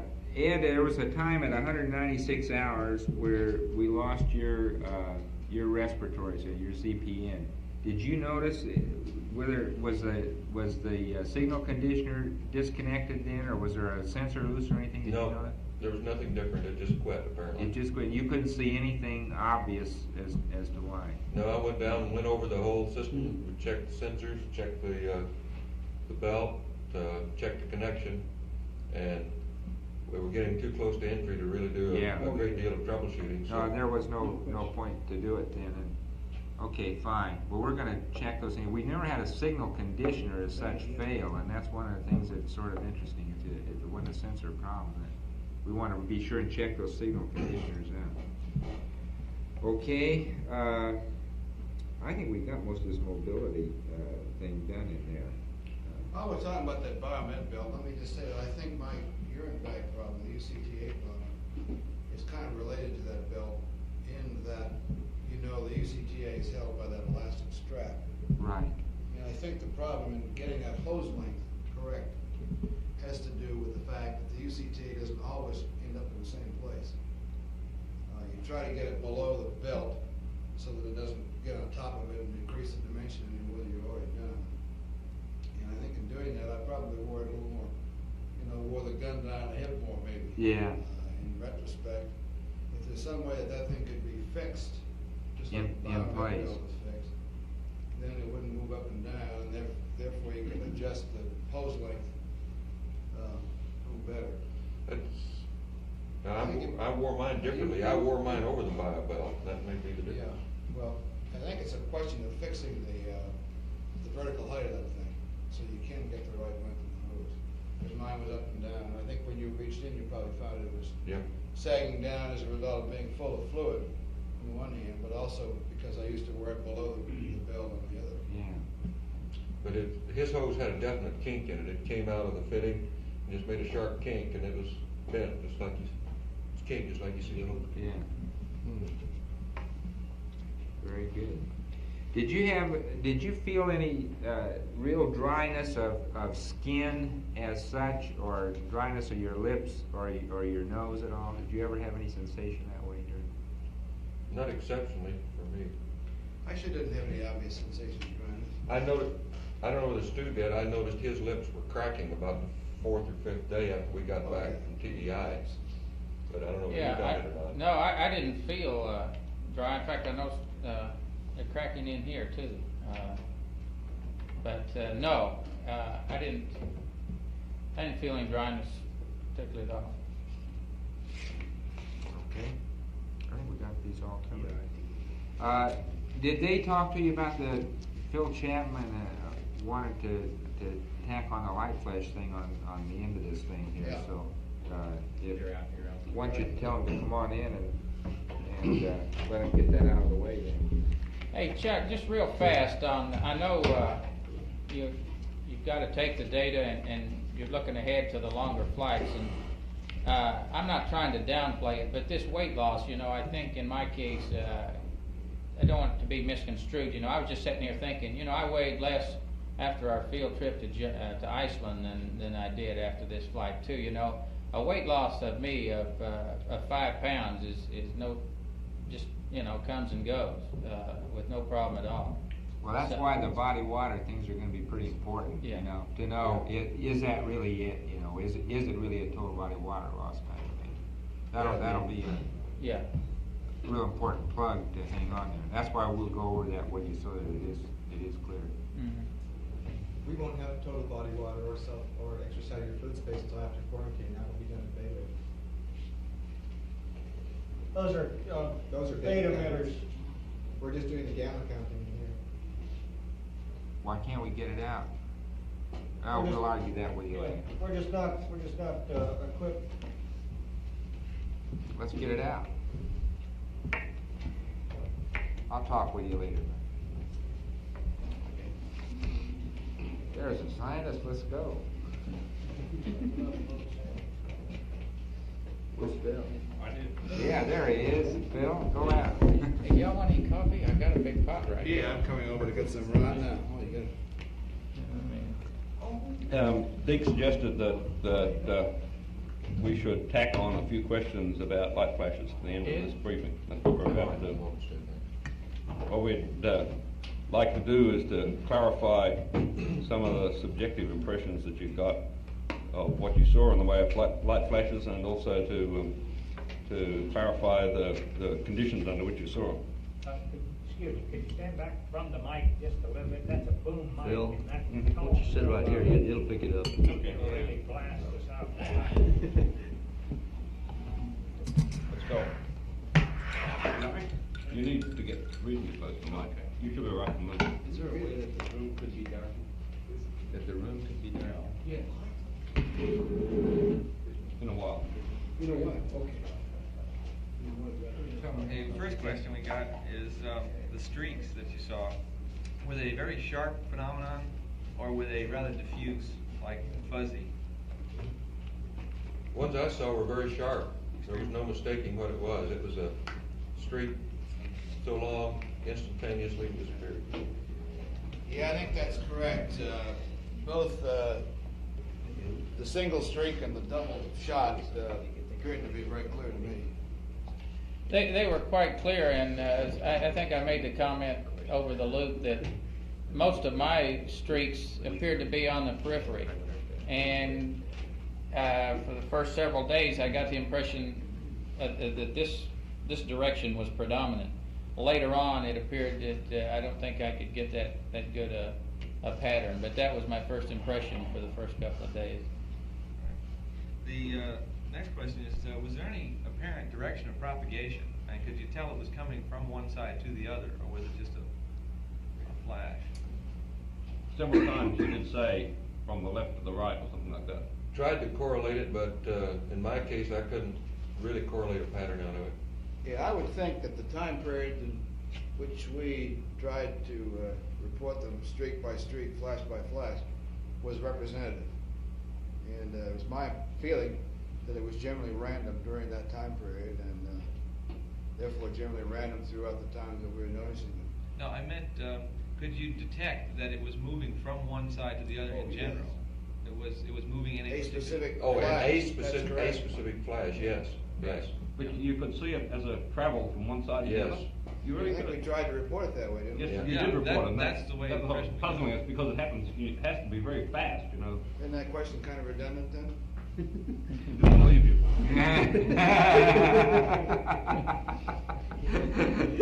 Was there some character to these flashes that had some aspect of direction? I mean, were they all the same rod shaped, or did they have a tail on them? Well, what I saw, what I reported as a streak was simply that. Now, maybe the way we determined the direction subconsciously was that it was a ball of light moving in a direction, leaving a tail. But I can't say that for sure. All I reported was a streak, and I had the impression of it moving from one direction to the other. And I reported that direction, and I can't clarify it much more than that. Maybe while you're asking a question, if we just douse the lights, I think they can see this in the darkened room, but just try it. The idea is to try to see whether this is what you saw or similar to it. I think you need the lights out there, no? Well, can you see anything? Yeah, except that's what it looked like, except it was traveling. In other words, it started out and it definitely progressed across the field of view. Direction of motion per individual. Was it that bright? Yeah, except you're not traveling. It was traveling. You saw it as a point that made a streak. I never did see two simultaneously either. Neither did I. Now, you have two streaks on that. I never saw that. At one time you said you saw a semicolon shaped thing. Saw what? A semicolon.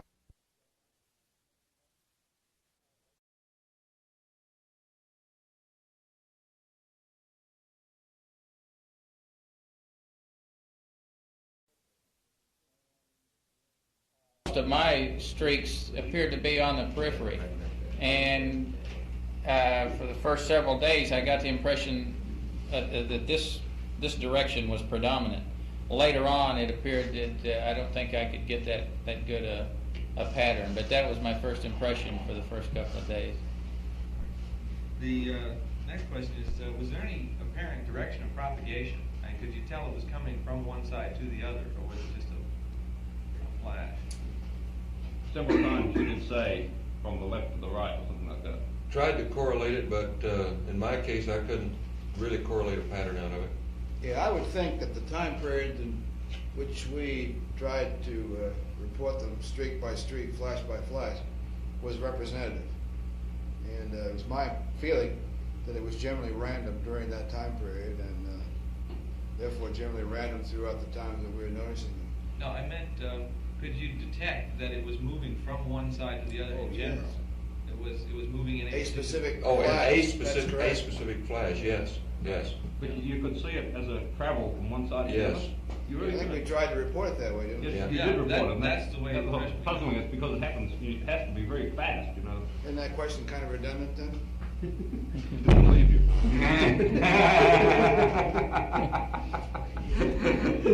Was there some character to these flashes that had some aspect of direction? I mean, were they all the same rod shaped, or did they have a tail on them? Well, what I saw, what I reported as a streak was simply that. Now, maybe the way we determined the direction subconsciously was that it was a ball of light moving in a direction, leaving a tail. But I can't say that for sure. All I reported was a streak, and I had the impression of it moving from one direction to the other.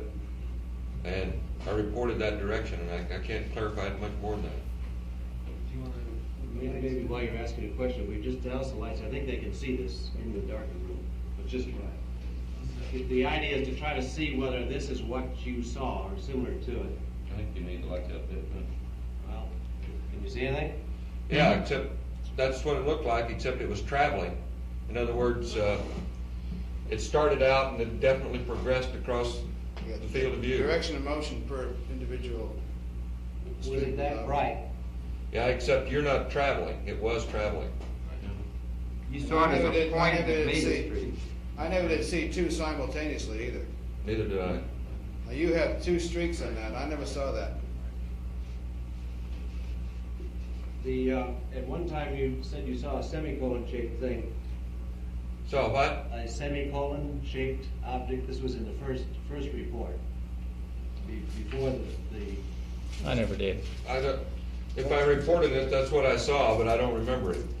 Did you see anything that looked like this?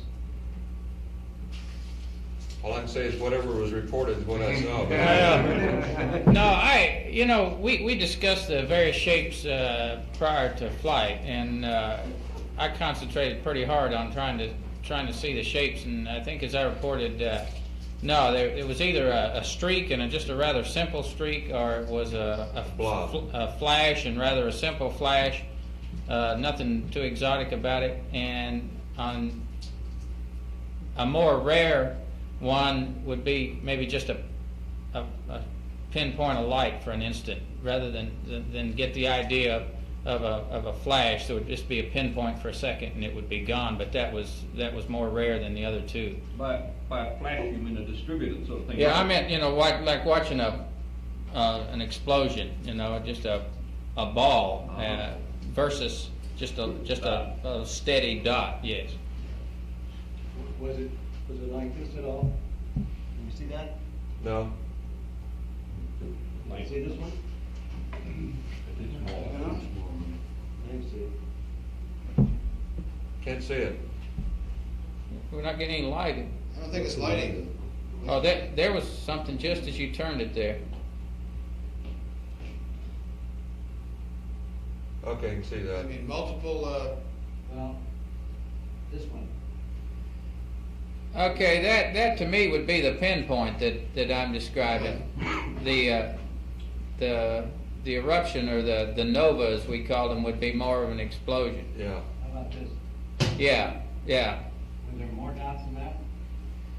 Well, you've got a very, very bright center and a diffused edge. I would say that the impression I had was you would have an area like that indicating a blow up, but the center wasn't predominantly that bright. But that's getting closer to what we would call, or what I would refer to as a nova or a flash. It's not as bright as what I call a nova. Yeah. Ed, was your nova an explosion like this, or a discrete white flash? No, it was what I called a nova was more of a blob that seemed to start with that and kind of expand. more diffused. Yeah, and more diffused as the time went on.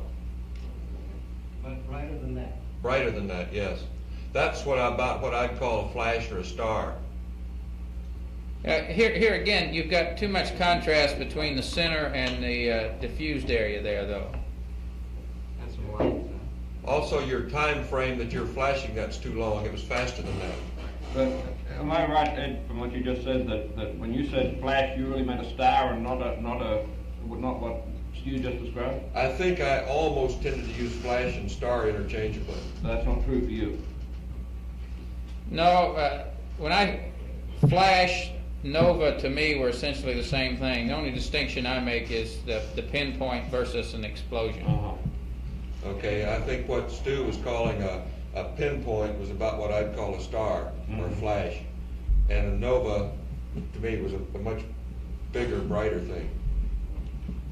Okay, I got a couple of quick ones. First of all, the cabin lighting. Exactly, was it completely dark, or were there some instrument lights still on? Absolutely dark. Absolutely dark. Okay. Wait a minute. Well, yeah, there is. You're talking about the time period that we ran this quantitative report, right? Right. So, completely dark. Okay. And did you have your eyes closed most of the time, or were they open in the dark cabin? Mine was We had closed. both. Yeah, I had both. even though we had the window shades on, when we roll around so the sun would hit some of the windows, there'd be some light seepage around, and we were aware of that ahead of time, so that during that time period, at least I made an attempt to keep my eyes closed, Yeah. open otherwise, and of course we closed our eyes when Ed flipped his flashlight on. But generally speaking, eyes were open. No, mine was almost closed all the time. I was floating down the corner of the LEB, but I kept my eyes closed because I didn't know when we might roll into the sun, and I didn't want to pick up any light at all. Okay, the next question on the flashlight was when you shined it in your eyes, what was the approximate duration in each eye? About how many seconds? Well, I just kind of moved it across for 5 seconds or so. 5 or 6 seconds. It hurt. It was very bright. And next question on still your orientation in the LAB. You said you were looking toward plus X. Were you across? I was generally, you know how you have the three couches, and plus X is up. I was oriented this way with my head looking face up down in this corner. So your head was in the same direction as it would be if you were on the couch, just rotated 90 Yes, degrees. that's it. Okay. And next question is, in almost every case, you did report that it was in one eye or the other. I believe there's one incident where you had both eyes. And my question is, it may be somewhat redundant, but were you absolutely certain that you could distinguish that it was one eye as opposed to... Yeah, I felt I was getting more in the left than the right for some reason. But in fact, you're all heavily biased towards the right on your reports. Really? Very heavily, like 3 or 4 to 1. I would have sworn that I was biased to the left. You had 12 right and 6 left, and Al, you had 10 right, 4 left, and of the ones you reported, Stu, you had 6 right and 2 left, and the rest were either no reports or both eyes. It was all very heavily biased to the right eye. That's very surprising. No, well, you know. While we're talking about that, it seems to me that I would get a flash or a streak or whatever the phenomenon, whatever the shape was, simultaneous with somebody else reporting it. That's exactly the next question. We there were 3, from listening to the tapes, 3 events, and it occurred in cases where different pairs were involved, which were coincidences. Where, and I think in one case, Ed, you said flash, and then Al, you said simultaneous with him. I had a flash in the whole right eye. Now, my question would be, when it was simultaneous, was it after he began speaking, or was it in fact was his words good enough for you to have been a mark on your flash? Well, certainly within a fraction of a second, I think it was simultaneous. Yeah, the couple of times it happened to me, it was his mark or whoever's mark it was good enough. Okay. Same here. And then the next question is, earlier before the session, and when you were describing some of the subjective observations, you mentioned the halos that you'd seen.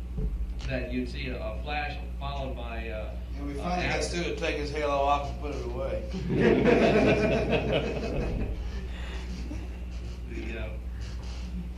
Excuse me, I'm sorry. Well, okay. Now the after effects, were they present most of the time? Did you have cognizance of a spike and then a sort of glow afterwards? Only on what I call the nova or the supernova. Is that true for you too, Stu? I didn't really notice a halo effect myself. I guess I'm not sure what we're calling the halo effect. You mean a diffused brightness? More like an afterglow. Did I call any of those? I sure don't remember it. No, I think Ed described it. Yeah, I don't think I saw any of those. Okay. And the other question we had was, do you remember making any observations in lunar orbit? I know there were no formal periods, but any just informal. You know, I thought about that on the way back, and I was so tired that night that I really don't remember seeing any flashes, but I didn't look for any either. So I guess the question would be, I consciously did not see any, but I wouldn't take that as a data point. Okay, that's fine.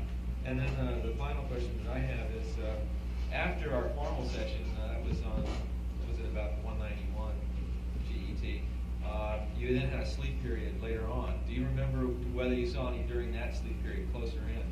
It's significant whether you're inside the magnetopole or not. I don't consciously recall, but I don't really recall that there was any night, except on the lunar surface, that I didn't, at some time or another, see some. You didn't see any on the lunar surface? I don't remember about the lunar surface. There was precious little sleep that night anyhow. So. Okay, well, that's all the questions I had. We douse the light for a minute. While you're dousing light, I have one additional question. Did you get the impression that light flashes could have been within the cabin or definitely within your eye? Definitely within the eye. Okay. I want to get some idea about orientation and length of the streets. Did you ever see anything that looked like this? No, No. I never did. You use the terminology of 6 o'clock or hours of the clock. Does that mean to you, when you say 6 o'clock to the center, about how long a streak is that? That's a hard question to answer. If you were visualizing something about, about the arm's length away from you, how long would you say your longest streak was? That long? You see my fingers? I'll show it on the... Let me describe it a different way. Right. It appeared to me that the things, I would say, were 3 or 4 inches away from my plane, whatever that means, and were a couple of inches long. Tell us what it That means. makes sense. And a couple inches long and 3 or 4 inches in front of you, it looks like this. Too long for me. Two of them, I guess. See that one up above? The one up above looks better. Okay. How about this? Probably fairly close. Yeah, I'd say it's probably about as close as the longest one. See, I'm not sure what our scale is here. I'd rather say that if I'd consider whatever it may be, but the field of view of, say, my right eye, and take a radius of that I'd put a streak at of about a half the radius would be the average streak. Half or a little longer. Okay. And you think, is there any way that you can associate this length of streak to what you said, Stu? Was it longer or shorter, or can you say? Well, it would depend on how big a circle I want to draw for my field of view. I saw streaks that long because with my eyes closed, I imagine a rather big field of view here in my eye. So I'd see streaks that long. One time you said you saw streaks oriented in a certain direction. Do you remember that? Which Yes. direction? The way you had it, bring it on up that way. And Ed, what about you? Well, I think I had them from several directions, and I reported them as moving from one direction to the other at that time. There were several of them, though. How about Al? Any particular direction, up and down, left and right? I didn't notice any preferred orientation, and here again, I think it try to express the length of the arc of the flash in terms of the peripheral field. And if you're talking about a horizontal peripheral field as being somewhere in the vicinity of 150 to 160 degrees, then in some cases the light flashes would go across as much as 50 or 60 degrees of that. Yeah, it's interesting. Were the light flashes broken in the center? In some cases they were. In some cases I had the feeling it was 2 dots, one immediately following the other, giving the impression of right to left or top to bottom or bottom to top or left to right. The point is, you see that the retina is so curved that if you draw a straight line, you can't get too long. You shouldn't be able to get too long a streak without breaking out of the retina again. You know, in the plane of the retina, because it's shaped like that. But it has some depth, does it not? If it had been any longer than that, if it just is on the retina. Can't hear that. Through a couple of portions. Can't hear you. It should not have been any longer than what I showed you if it just went through the retina as one track. But if it went through a couple of eyes, then you'd have the impression of a long streak. That's why we're interested in the character. I have one more about the cloud that you saw. This is a new phenomenon which we hadn't expected. Can you describe this lightning behind the cloud? I think it occurred, I reported it a couple of times, and it appeared, as I recall, to be down low on one eye or the other, and it was just a diffuse lighting. Any color? White, silver. If you were out in the country and looking at the horizon and there was lightning behind a cloud, was it like that? Except generally if you do that, you can see a streak behind the cloud. There was no streak, it was just a diffuse lighting. Simulated when they get out. We have a little gizmo that will simulate that sort of phosphene when you get out of quarantine. Maybe have a look at it. One last attempt to try to do the cloud here. You douse the lights a minute. Good show. Face still wet. Was it anything like that? I didn't see it. It's pretty dim cloud, right? They have not darkened that, but I still don't see it. I haven't seen anything on it yet. Okay, well, get it. Okay. But what you're trying to describe is just what we used to call heat lightning as a kid. Yeah, this is general diffuse light. Yeah. You didn't see the relief of the cloud, did you? No, not necessarily, no. They're just a blob of light. The one final question, we did voice up to your question about whether you noticed any other sensations besides flashes, which was the reason for asking that was that if it was, did you feel any tingling or find yourself twitching or hear anything? And the reason for that is that if it is an interaction back in the brain, then your other senses are just about as sensitive as your visual sense, and maybe you should feel something, but you never noticed anything. Didn't notice it. Didn't notice any sensation. There's two things to think about. Did you notice your thumb itching or your lips twitching? In particular. In particular. No? Never look for it either. Well, it's, these are suggestive questions, and the fact that you say no is significant. You can press on with different parts of the anatomy, you might get a yes, but it doesn't have anything to do with those are rays. the two biggest cross sections for. If there's something significant about your thumbs or your lips, maybe you should warn people to look for that, because I don't know, unless it's going to be so obvious that you would. Are you saying itch all over? Well, sometimes you might think you should be, feel very comfortable. Okay, thanks very much. So, I think I said to Ed yesterday that you really did provide an enormously improved amount of data on this phenomenon that we've had in any previous flights. It was great. Well, I would add this, that I think that's the way you really have to go, is to take a definite period, set it aside and do it, because otherwise it's so random and so many other things going through your mind that it's the only way you can get anything quantitative about it. However, you did a remarkable job of concentrating on that length of time. Do you feel that was being unreasonable to ask you to do that without you going to sleep or something like that? It's a pretty boring thing to do, just sitting there lying watching it. Do you think we should be, that in planning for doing this sort of thing on future missions, that we shouldn't try and do much more than we tried to get you to do, because it's just too much just to sit there lying there trying to concentrate that length of time? Well, if you can find a time period during the flight when the crews don't have anything else to do, I think it's reasonable to suggest that, yeah. Uh-huh. I don't think I would do it before a sleep period or when they're tired or they'll go to sleep on you. Yeah, and I think along that line, Phil, by the time if you talk a little bit pre-flight like we did, and then the phenomena is there, because your first sleep period or the first time you get the spacecraft dark and close your eyes, you're going to see flashes, and so then that sort of sparks your curiosity a little more, and then when they say let's settle down and count them, well, I think you're agreeable to it. Fine.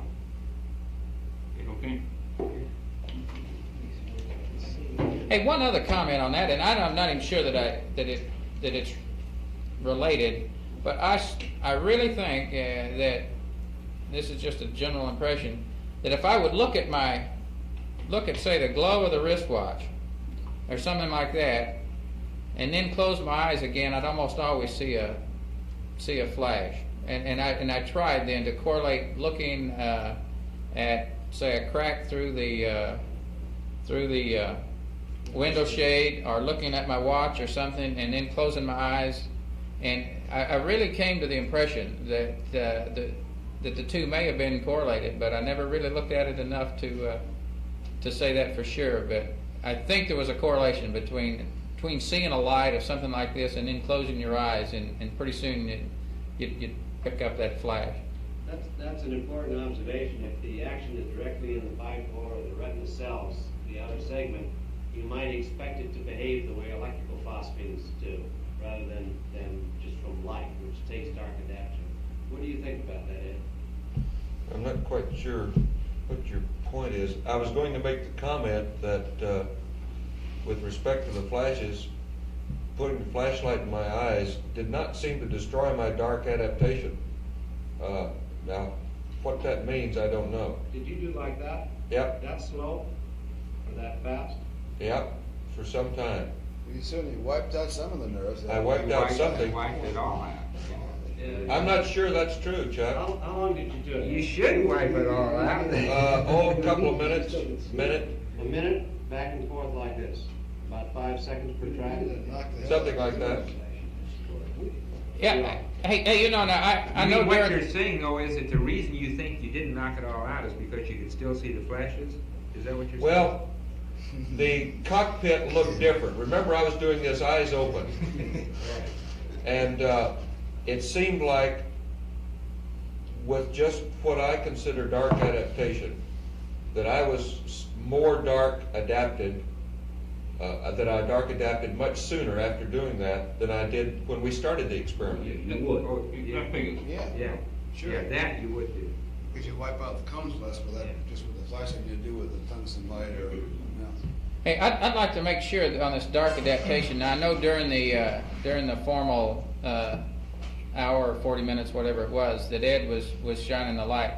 But I don't know whether you picked it up on air to ground or not, but I had done that prior to that during one of the sleep periods. And there's just, you do not have to be dark adapted to see these beauties. Yeah, I think that's a conclusion drawn from what Ed's saying. That's a very significant data point, because it almost certainly proves that it's not a real light in your eye, generated in your eye. It's actually an interaction itself. Yeah, but why did it take us so long when we started the experiment before we saw anything? It was quite a while, and yet when I wiped the light across my eyes within 30 or 40 seconds, there they were again. 17 minutes.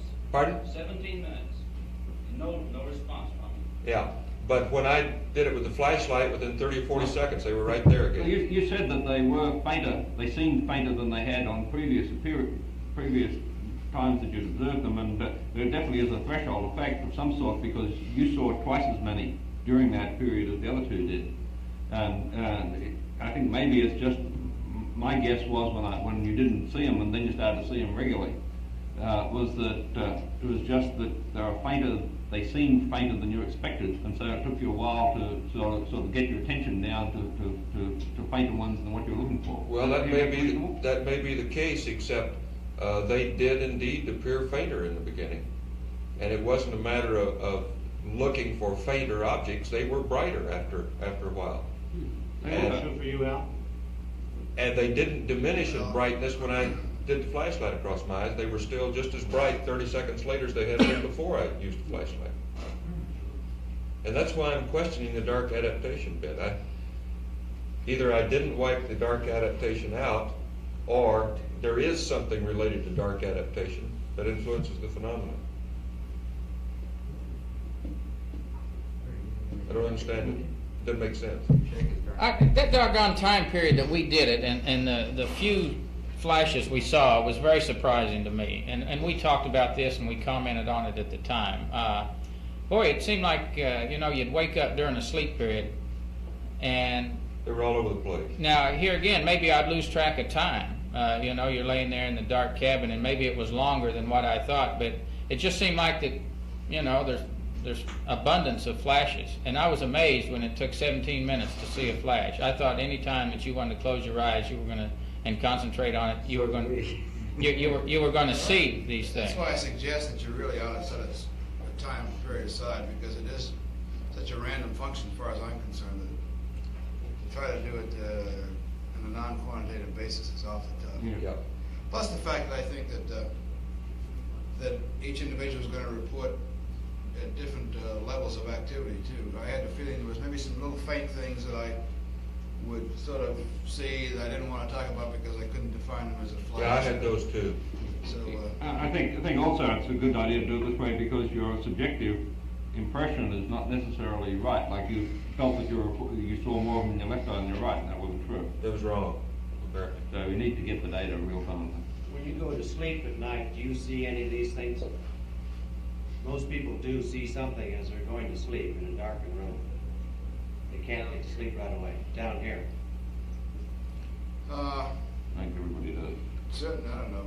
Yeah, you got lights blinking around, in your eyes if you get in a real dark room occasionally. But maybe it's because we'd never really concentrated on looking for this particular type of phenomena. These phenomena that you saw were different from the ones that you see once in a while? Oh, definitely. Certainly a lot more frequent. Yeah. No question about that. How about in brightness? About what? Brightness. It's hard to say. Yeah. I guess I'll make a note to see if I see any of those, you know, from here on. But I certainly haven't since we've been back.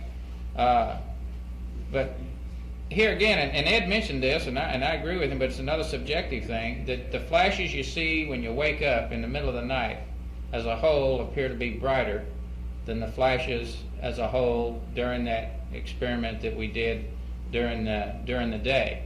And I'm like Al, I was a little reluctant to call anything except a very positive flash during that time frame.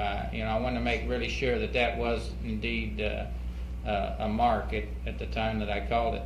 But those that you saw during the middle of the night appeared to be brighter, and like I say, appeared to be more of them. But here again, you know, you may lay there for an hour and you think it's 10 minutes or something. I don't know. Maybe you lose track of the time, but it's a subjective thing. Ed saw one blue flash. Did anyone else see color? No. Wait a minute. No, that wasn't blue. It was a silver, a blue-white sort of thing. Like a blue diamond, you said. Like a blue diamond. Was that the brightest that you saw? I don't recall it was the brightest. No. Has anybody been hit in the head and seen stars? Yeah. You have? Yeah. Were these anything like that? I think I'm more concentrating on the pain. When you go to bed tonight, if you went in a dark room, if you just knuckle your eyeballs, you should see flashes, and it might be worth trying that to see whether they look like the same sort Yeah, of. we cry a lot in here. Okay. No, I'll say, you know, if you can get the next crews interested, Phil, you know, it makes a great topic of conversation, and, you know, during the flight you got nothing else to talk about, you can talk about light flashes. So, you know, I think if you get the crew's curiosity aroused, why, it's a good deal. Well, I think the interest, the pressure on the subject which is built up is such that there will be some formal experiment on it, and it's probably the way to go. Okay. Thanks very much. Thank you. Now we'll keep back in touch with you and let you know what we're going to do with this other thing and what we're going to do, how things are coming time-wise for the end of the business too. For the what, Chuck? For the tolling. You know what the date is. You know what the time is now. 07:31 on Saturday. So the release time, you mean? Yeah. Work on springing us early, Chuck. Somebody said that 21 days ended up on Saturday morning, Yeah. We've been led to believe otherwise, Chuck.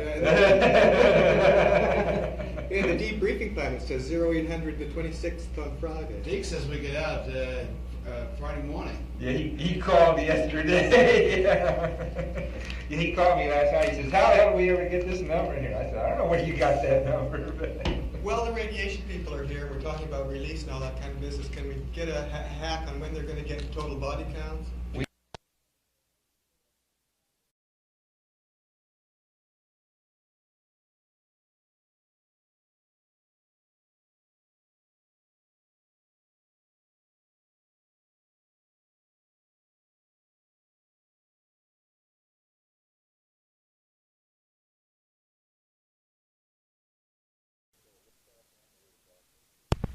We're picking up at 12-0 liftoff rendezvous and docking. And again, where things went nominal, as per the checklist, we're going to get the lunar surface checklist yet? Absolutely. Okay, we're going to say so. LEM power up and launch prep went well. We did not do the P-22. And everything else just went as advertised on the LEM. She came up and powered up beautifully. Anything in there that's worth going through? Okay, the liftoff was, again, went normal. We got obviously all our pyros, and we lost no changeover Parker valves or anything. The only thing that I would like to mention, let the LNP pick it up here, is that very soon after liftoff, we had apparent loss of comm, a lot of noise in the S-band. It turned out that we were downlinking, but there was something wrong with the uplink. So the CDR watched most of the guidance and could call out in the blind altitudes and goes and what have you as we pitched over and pressed on up. But for about the first 2 or 3 minutes, I think the lunar module pilot had to concern himself with trying to get comm back. Yeah, and again, it was apparently Goddard, or Goldstone, dropped the uplink, and then when they were getting it back, I was switching on these, and for a while there, it was just completely out of phase. And but they were apparently had a continuous downlink. It was a very inopportune time, I might say, because it happened just right after ignition. I think that's something, though, that the INCOs are going to be able to clarify, because we certainly can't give you the details. It just, there was essentially no comm on all the antennas. We got into they briefed us on a trajectory. We flew into a trajectory that appeared to be nominal. The AG showed us slide out of plane, I believe, and as a result, our tweak had 9 foot per second. It was -4, -9, and +1. We burned out X, Z, Y in that order, and it looked like the AG's out of plane indication was good. About 7 feet per second, a little over 7 feet. And it looked like we might have had somewhat a G-sensitive drift in our Y accelerometer and the pings, but the tweak, as it turned out, was an excellent tweak because our rendezvous resulted in just as nominal a rendezvous and a nominal trajectory and profile as I guess I've ever been involved with. The drift and accelerometer did not bother us anywhere else in the tracking or in the rendezvous at all. Rendezvous navigation was followed a checklist. We got radar performed very well. We had auto updates into the AGs. The only thing I might mention here is when it came to making a TPI burn, the residuals in the TPI burn were greater than what I had expected them, and we did not record them because I wanted to get them nulled out just as soon as possible. But they were, and I don't know the tenths, but they were -7 in X, and then they were 4 and 4, and I'm not sure whether they were plus or minus in Y and Z. But they were. The point I'm making is they were larger than I had expected. They were -7 and a 4 point something and a 4 point something. We reduced those to less than 0.2 foot per second, and from there on continued to plot right through the mid-courses, right up the pike on a nominal trajectory.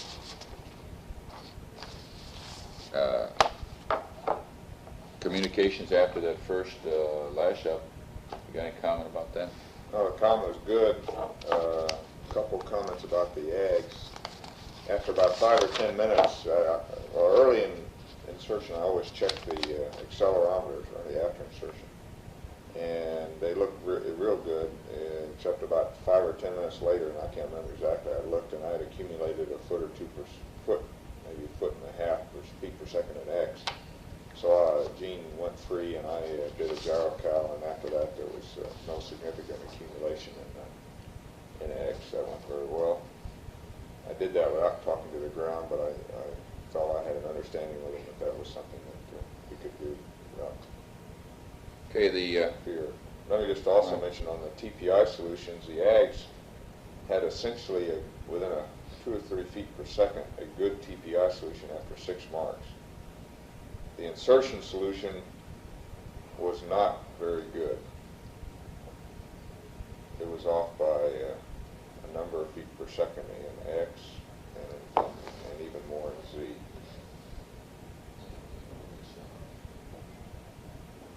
This was your first one, 17 marks, and this was your final. Didn't change much.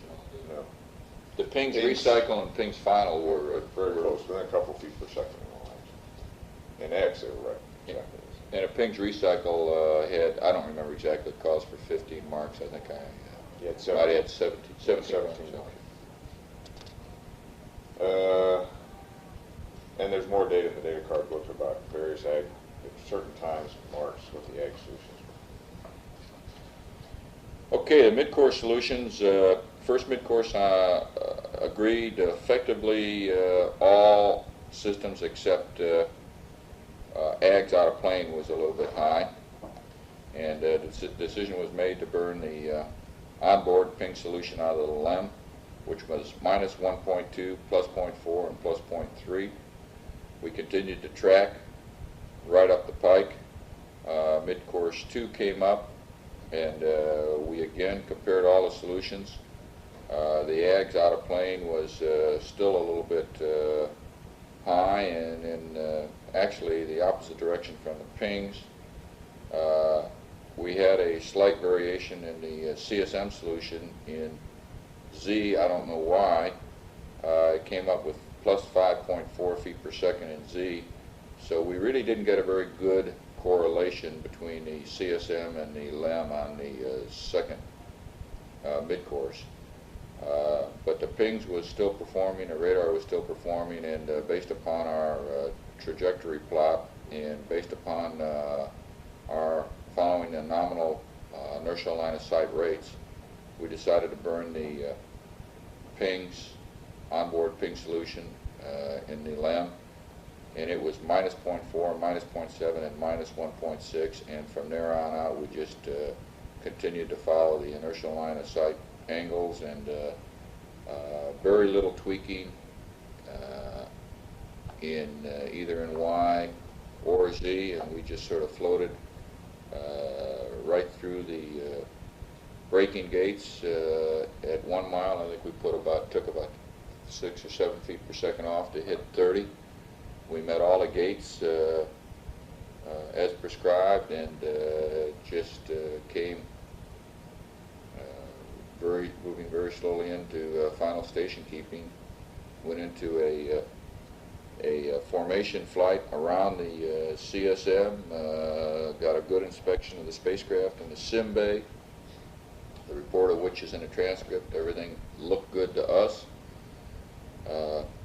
We eventually maneuvered, the command module maneuvered to the docking attitude. The LEM just took his position, his docking attitude, did his pitch and yaw maneuver, and or gave station keeping control to the command module to pitch and yaw maneuver, and stood by for docking. Okay, command module pilot, proceeding on with the docking. I think one of the more noticeable differences between this docking and the docking with the S4B is the fact that the ascent stage deadbands a lot more than the S4B did. S4B is steady as a rock, but you could tell we just watched the LEM deadband because it would change attitude, and then you'd try to follow it. And looking on the first attempt coming in, I must have had less than 1/10 of a foot per second, just barely closing on the thing, just taking it nice and easy. Made contact and did not get captured. Okay, as soon as it didn't get captured, when it's obviously you're closing too slow, so backed off, a couple of 3 feet, I guess, something like that. Renulled the rates and initiated the closing rate, and got captured. As soon as we went to capture, both vehicles went to CMC free, and you look around and check the barber poles and whatever, and look back out, and here I had some rates in the CSM, and I'm sure now that the LEM had rates also. You must have had. Right. Well, we did when as soon as you went free. See, as soon as capture, the LEM went free, yeah. And then the CSM trying to null the rates ended up perturbating the LEM and giving us rates. Mm-hmm. So we finally gave up on that mode, had the LEM go to attitude hold. And then once you go to attitude hold, then the CSM could know the rates. And we got it lined up and attempted the hard docking, no problem. Probe retract came back. This time it didn't sound like it was as much of a ripple fire. It was more of a, and it was a quicker docking, or a quicker hard dock than it was the previous time. You got any more tape? Okay. Yeah, we're still going. Okay, I want to say something about visual sightings during a rendezvous.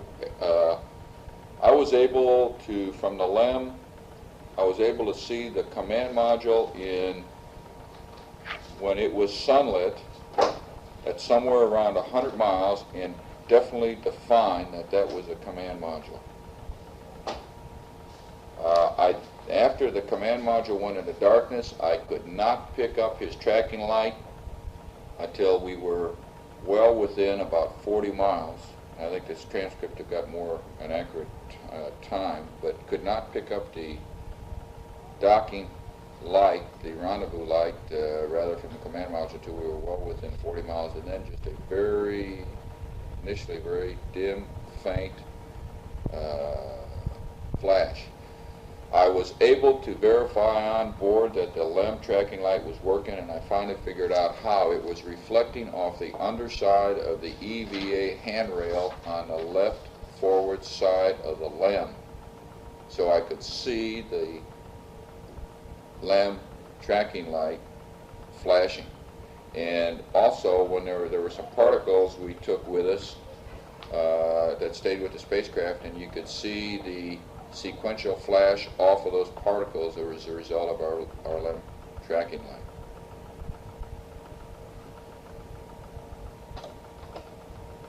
Okay, this is the command module pilot. I've already mentioned in section 11.0 about the visibility of the lunar module through the optics. I got down here.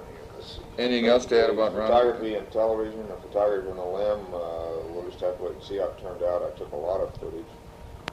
In fact, as we put it on not only the Ascent mag, but we put it on another mag. We had part of the mag bill. So, and that includes the Simbay. Right or wrong, we did have a Hasselblad on board, so we have a lot of Hasselblad photography, the rendezvous, and some of the inner surface stuff in the process of it. Okay, post-docking check, we're going to 13.0, lunar module jettisoned through TEI. Post-docking check and pressurization. Well, first of all, I guess you said you had every latch made this time, right? Every latch worked on all 12 docking latches worked. Okay. That sounds like there's something to do with the mass of the other vehicle involved here. The general comment I want to make about the post-docking operations is that throughout the rendezvous, both pilots in the LEM kept their helmets on for dust, keep the dust out primarily. The commander took off his gloves almost immediately after insertion and flew the entire rendezvous that way. You took yours off sometime later, didn't you? I kept mine on after we'd done a lot of transfer. I can't remember exactly. Kept your gloves on too? You kept your gloves?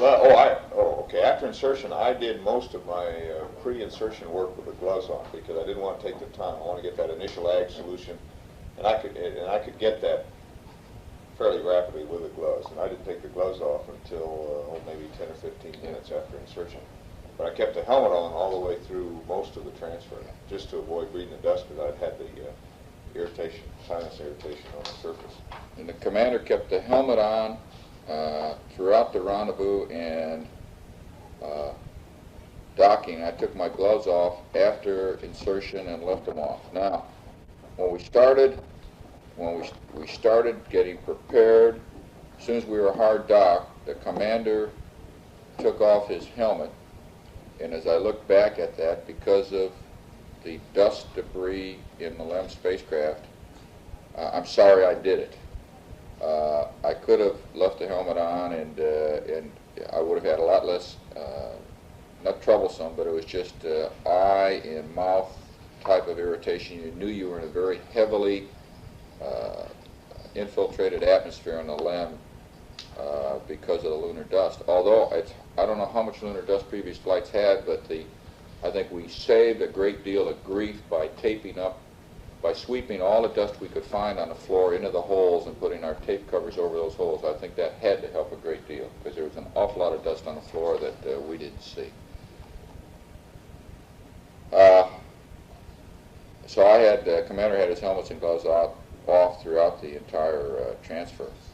Basically, the way we handled the transfer was the way we had planned.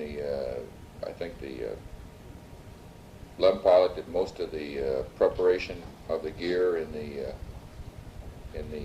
LEM, and the commander stayed in the tunnel and passed things on, and the inventory was going on the command module side and on the LEM side both. We vacuumed each other's suits the best we could, and everything else that got supposedly transferred unbagged or uncovered. This is the LMP, and in spite of the CMP's comments to the contrary, I think we got things remarkably clean, and there wasn't an awful lot of dirt in the command module coming back. Really was. Oh, that's true. I didn't want to leave that impression. Okay. Contrast, he may have thought it was dirty, but I was surprised we were able to keep the level of, pardon the expression, contamination of the command module down. That atmosphere that the commander was referring to in the LEM after he took his helmet off, I could go halfway through the tunnel and stick my head up into the command module, and it was a totally refreshed, unpolluted atmosphere up there that never did get polluted. I think having that vacuum cleaner running in the LEM had a lot to do with keeping the flow in the other direction and filtering out the air. Oh, I did too. We never did vacuum in the command module because it just wasn't necessary. It wasn't necessary to vacuum in the command module at all. And the suits were noticeably cleaned by the vacuum cleaner. You could tell you were pulling stuff off of them, although they were still dirty, and every other subsequent time we handled them, we got our hands dirty. But I think most of the free dust was taken care of. We effectively stayed on a transfer list. I say effectively throughout that transfer. However, some things got transferred out of order and got temporarily stowed in the command module, but we effectively used the transfer list as not as a cookbook, follow recipe type of thing, but as an inventory list. And we inventoried it several times from both ends and found out that we were satisfied we had everything transferred, and then pressed on with the LEM closeout. LEM closeout went nominal. We got back into the LEM, or into the command module, and the commander closed out the LMP closed out the LEM, and for convenience, the commander effectively went back and closed out the LEM hatch, put in a command module hatch. Because of the slow tunnel vent, or the long duration of tunnel vent, the commander stayed in the tunnel, the LMP in his seat, and the CMP in the left seat. We suited up and got prepared for our integrity check, and as soon as the LEM tunnel vent was complete and we were satisfied with integrity of the hatch, we went into the suit integrity checks. Yeah, this is CMP. Let me make another comment on the tunnel vent time. I'll bet it must take, and I'm not sure this is correct, but I bet at least 3 or 4 times longer than the simulator is for the tunnel vent move. And I think that's going to be applicable to Skylab because of their docking. They're going to have to vent before they undock. So it took quite a while. But tunnel closeout was easy. We had no drogue and no probe, which were stowed in the LEM for LEM jet.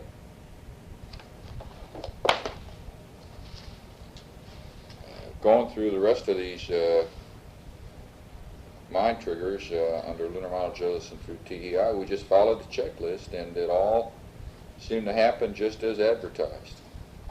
Well, we got a little bit intrigued with the LEM jettison. You know, this time it was great, and it just sailed out there nice and pretty, and we got a lot of good pictures of it where we should have been maneuvering, and we ended up getting into P41 for the set burn. a little bit late.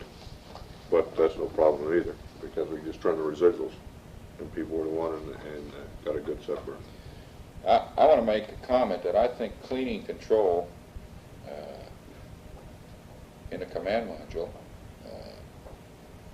was excellent, considering all the dust and all the dirt that just seemed to adhere to everything in the LEM. When we got back in the command module, with the exception of the suits and with the exception of the LMP and the CDR, everything was clean. And that, for the most part, is because everything was bagged before we brought it over, bagged and zipped. And we never did open anything once we got it zipped up. So the command module stayed, and I think that suit fan filter is probably going to be very, very clean, stay exceptionally clean throughout the remainder of the flight. Let me add, in the bagging, the decontamination bags, I made a special effort as per request pre-launch to pull those zippers as tight as I could, and they should be pretty tight sealed. Okay, orbital navigation, high gain. Why don't you pick that up? Okay, I've already, from set to TEI, I have no comments. High gain always worked good. Omnis and S-band were good. Photography went as advertised. We have a lot of targets of opportunity. SimBay operations have been mentioned before. Let me just make one gross comment about the way we handled it as a three-man crew at SimBay operations, which after... Didn't we get that yesterday? Did we? Yeah. Okay, it's covered. I think it's covered. I don't know. I think I did say so. Yeah, you did. Okay, the TEI updates, nominal. Selection of star checks were good for TEI. Got the commander's master alarm on every one of them all through the flight, which made me feel very good. Yeah, but you kept trying to get it. I made sure I got it. I made sure I got it on those last few. I wasn't going to change any mode of operation. I'll tell you that last one. Well, reentry was the last one, but I made sure I got it on TEI. Just make you guys feel at home. I figured you'd think I didn't do it right if I didn't get the master alarm. The TEI half G, or whatever we were pulling there, was seemed like more than that. Quite noticeable. Yeah, it sure did. It seemed like it was really pushing you back in the seat. Yeah. Ron and I both, I think, started out holding our heads up and eventually relaxed them back on the couch. I guess we must have had the spacecraft pretty well stowed or tied down, because as I briefed the CFP and LMP, and as I recall those kind of burns back at Apollo 10, lots of things start moving through the spacecraft and find their due on the aft end of the spacecraft because of the G-load. And much to my surprise, all we had was initial thud as we moved away from the station, and we didn't have any gear coming from anywhere flying through the spacecraft. So we must have cleaned it up pretty well. I caught a white tagged wet wipe. A white tagged wet wipe. But other than maybe one or two of those things, in looking back, I would have expected more gear to come from somewhere, but we prepared for those burns pretty well. Well, that brings up another point that reminds me, though, is that there is always water condensing on the ECU unit, the pipes and what have you back in there when you get back to clean the suit circuit return valve. And when we put our suits on for the EVA the next day, your suits were noticeably wet. Mm-hmm. And also, when I pulled the PGA bag up, it was damp down underneath the PGA bag. So I think as a nominal procedure, we should have, either after the burn, probably before the burn, made sure we wipe up the water in the LAB somehow to do that. I wasn't really aware. Our suits were damp when we put them out, but I was not aware. I could look down there, and I could not find any real water down there. But It's just on ECS. Yeah, on ECS, there's always water down there in ECS, and I just assumed that's where all that came from. But Funny, it was all over. it's not a puddle of water. Like you say, it was just damp. It was almost as if it was polar down in the LV and water was condensing on all over the suit. It wasn't as if they were in a puddle. Yeah. Okay, I think that covers right on through TEI. Let's see. Yeah, the one thing I want to mention on TEI is that, again, the simulator is set up such that in the roll deadband, it goes over to one side of the roll deadband and just kind of stays there. And during the TEI burn, it was bouncing back and forth from one side of the deadband, clear over to the other side of the deadband. And when it's bouncing back and forth, the roll rate is up around 4/10 of a degree per second, arcing back and forth across the roll deadband.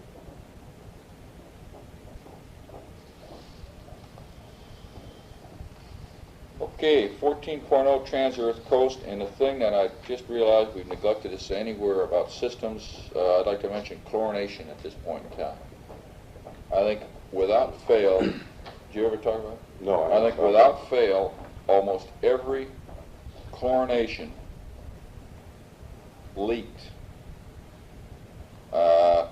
Sometimes larger quantities of water, other times just small quantities of water, and I'll tell you where it leaked. Water or chlorine? Well, or both. It's a combination. Chlorine in your chlorinating and buffer or water when you withdrew the buffer sample.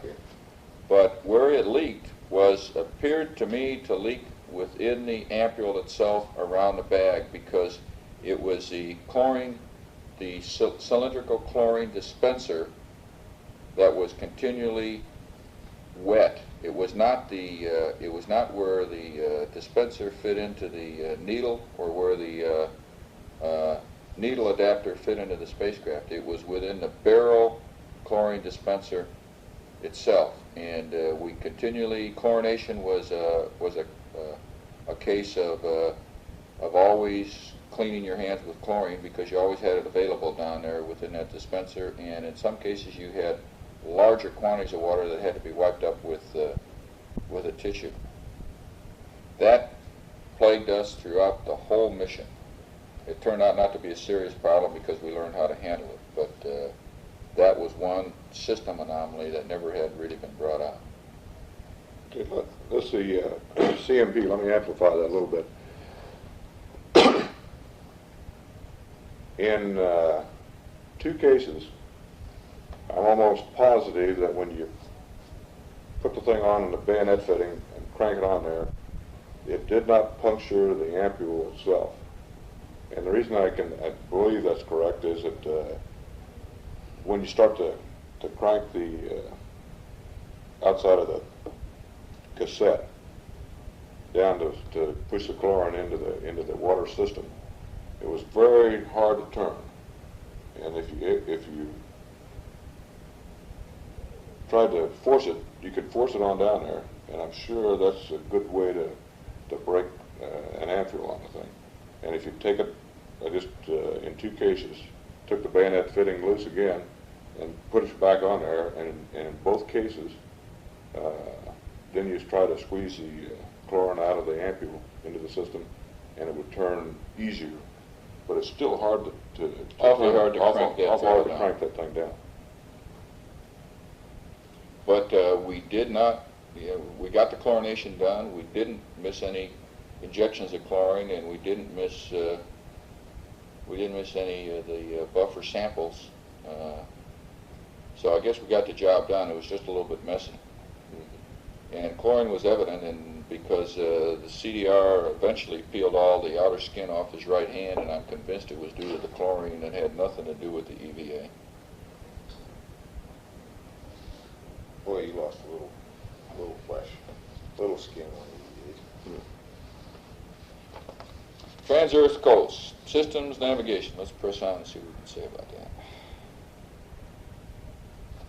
Don't want to have lunch, do you? Okay, well, let me see how much Trans-Earth Coast we got to do. Let's go through up to the CSM EVA anyway. Okay. Okay, Trans-Earth Coast, the first thing I want to mention is passive thermal control was at what I would call unusual attitudes because of the UV and IR requirements. Now, these unusual attitudes did two things. They put us, they required us to remaneuver the spacecraft several times and enter and exit PTC several times, which in itself was not a problem. It was just additional coordination. Coincidentally, most of these particular PTC attitudes were within 30, certainly 45 degrees of gimbal lock most of the time. So we were looking at the red apple good portion of the trip home. But they also, some of those attitudes where you actually were not in, we were in attitudes and or PTC at these relatively unusual positions, change the equilibrium heat load on the spacecraft. You could see it in RCS quad temperatures were all right, but you could see it in helium package temperatures. And most notably, you could see it on the change in condensation from the tunnel hatch to the forward hatch. The tunnel hatch eventually, for most of the way home, ended up to be very dry. And about the second day out on the way home, the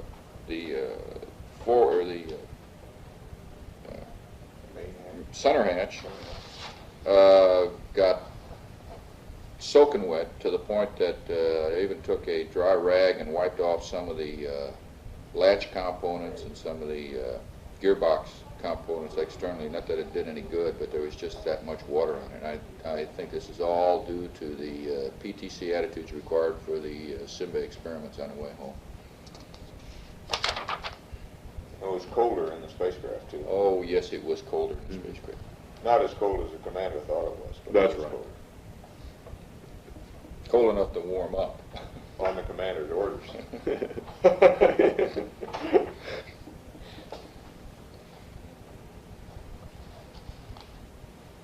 And I just mentioned we warmed it up with the ground's suggestion of an extra inverter and going to manual on the temp in. I think we discussed that yesterday. Ron, all your rough snap changes, your torquing, platform torquings, all those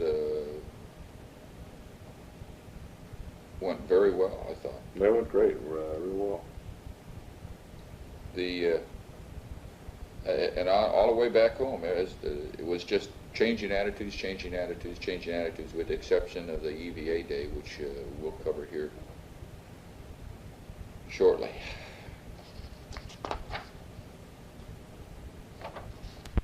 CSM EVA. Okay, on EVA prep, I think the only anomaly we came across was the CMP's, well, let's see, on EVA prep, but we really didn't have any. We didn't know anything at that point. On the, I was going to say on the CMP's com carrier. But the EVA prep went right down the line, essentially. It was all well laid out within the experiments checklist, and we checked things off as we went, and stayed pretty much on the timeline. We started about a half hour early and stayed a half hour early. We started, we were half hour early throughout the whole thing, and we lost that half hour and opened the hatch just about, and turned TV on exactly on time, and I can't remember a small little something that chasing down. Com carrier change. We lost that half hour during a com carrier change on a tone.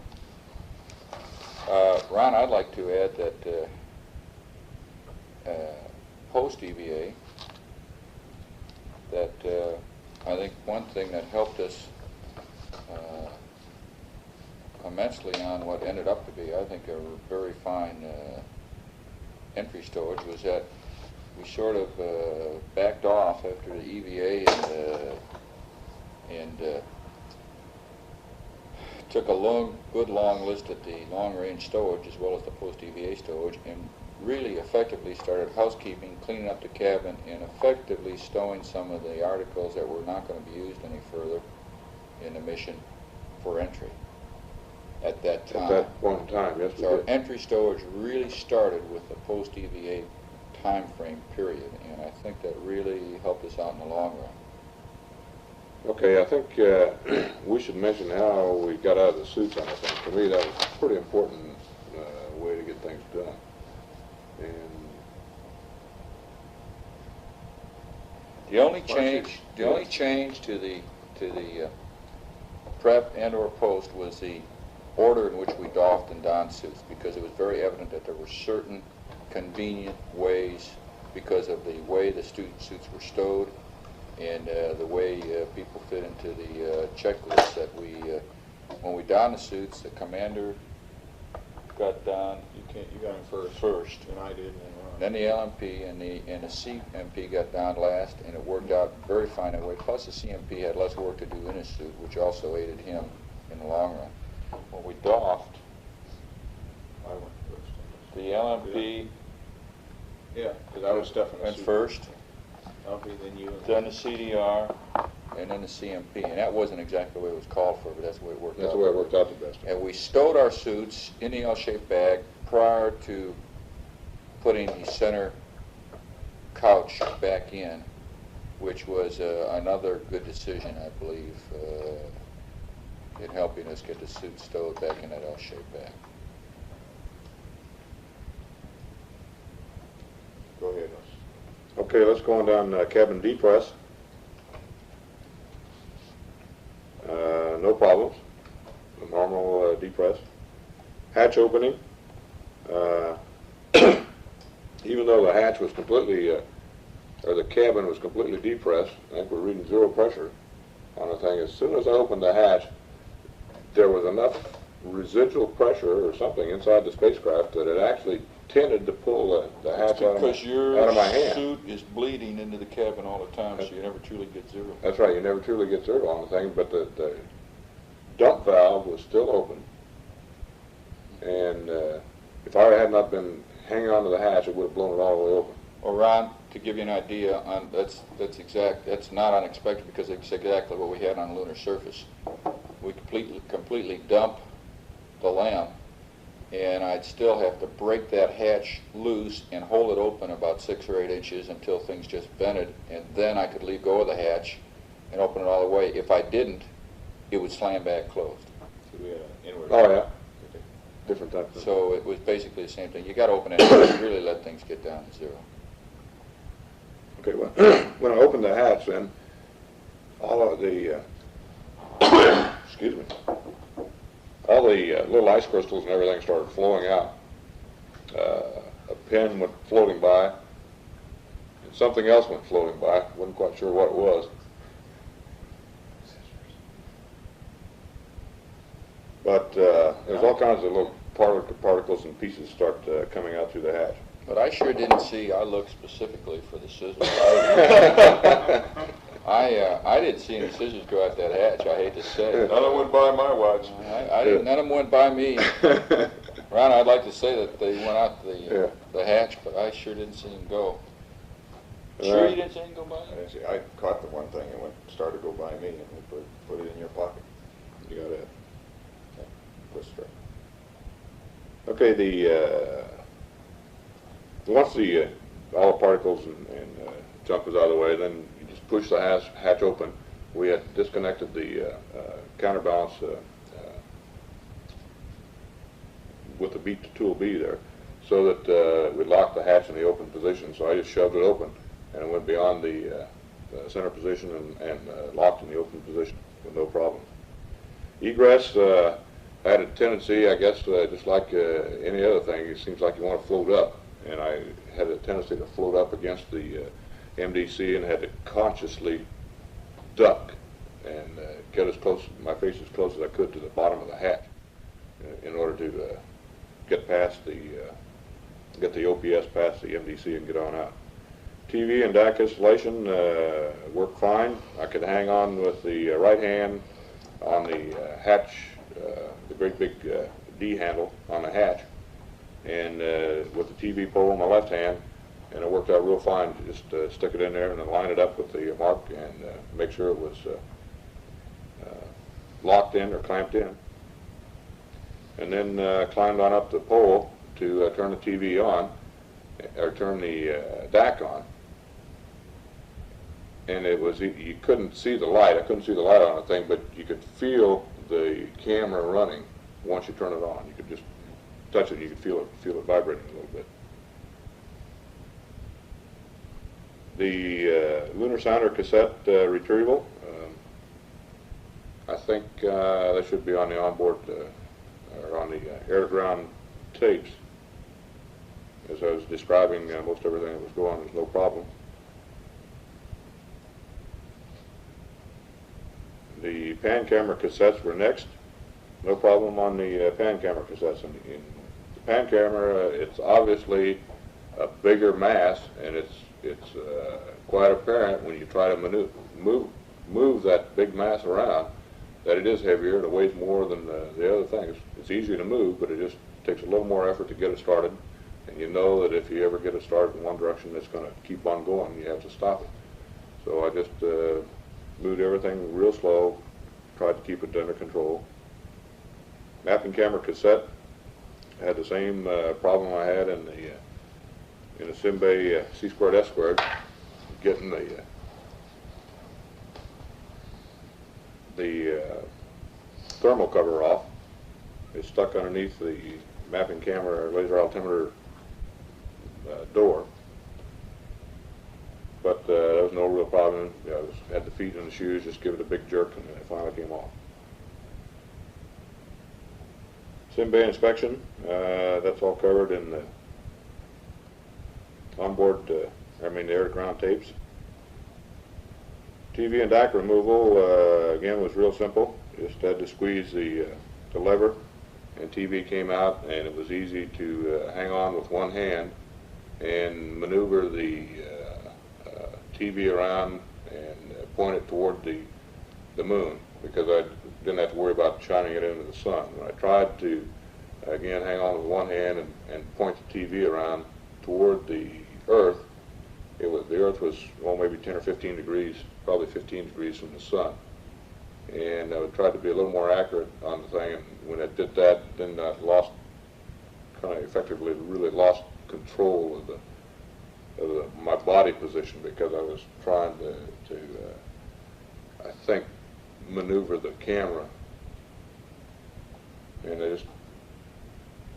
you need both hands to maintain your body control again. So rather than try to flash the camera through the sun or something like that, I gave up on trying to point the camera at the Earth. Comm during EVA was loud and clear for me throughout the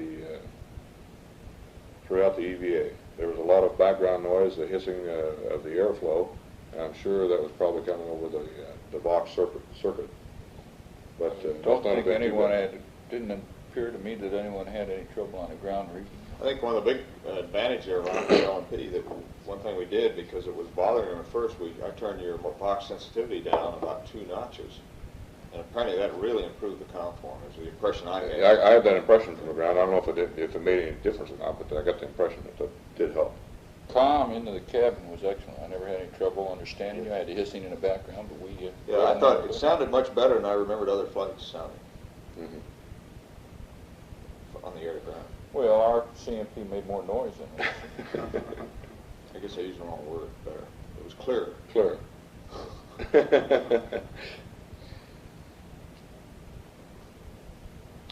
Ingress seemed to me like it was easier than the egress. Yeah. For some reason. Hatch closing was harder than I anticipated. And I guess maybe this is the same reason, is that I must have been exhausting into the cabin all the time. And just that the hatch would come closed to within about an inch of closing on the outer edge, and then it took an effort to pull the hatch closed so that you could activate the latching handle, so that you could get the latches over center. Of course, once you got the first stroke on the latching handle and got the latches over center, then it's real easy. Just a couple more cranks on the hatch closing. Cabin repress was nominal. Let me add my comments here. This is LMP.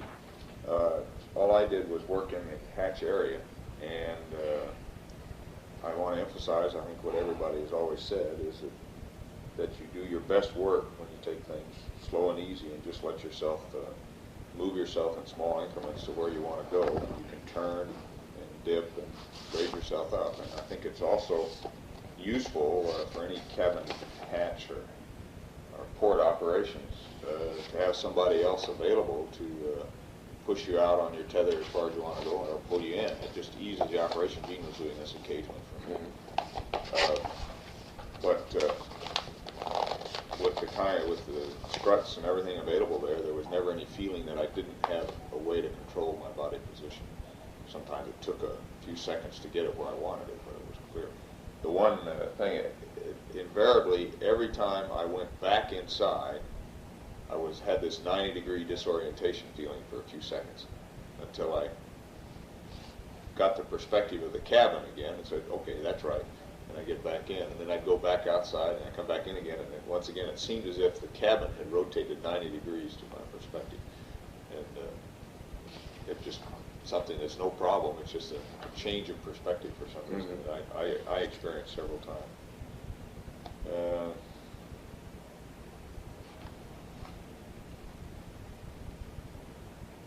I guess the biggest problem working in that angle for me, sun angle, or attitude, was I had the sun full face. You had the sun in your eyes most of the time. And so it made it hard to look in detail and see what you were doing. You were a clear image. You were there, and I could see every major operation doing it, but if I had to specifically see details, it was...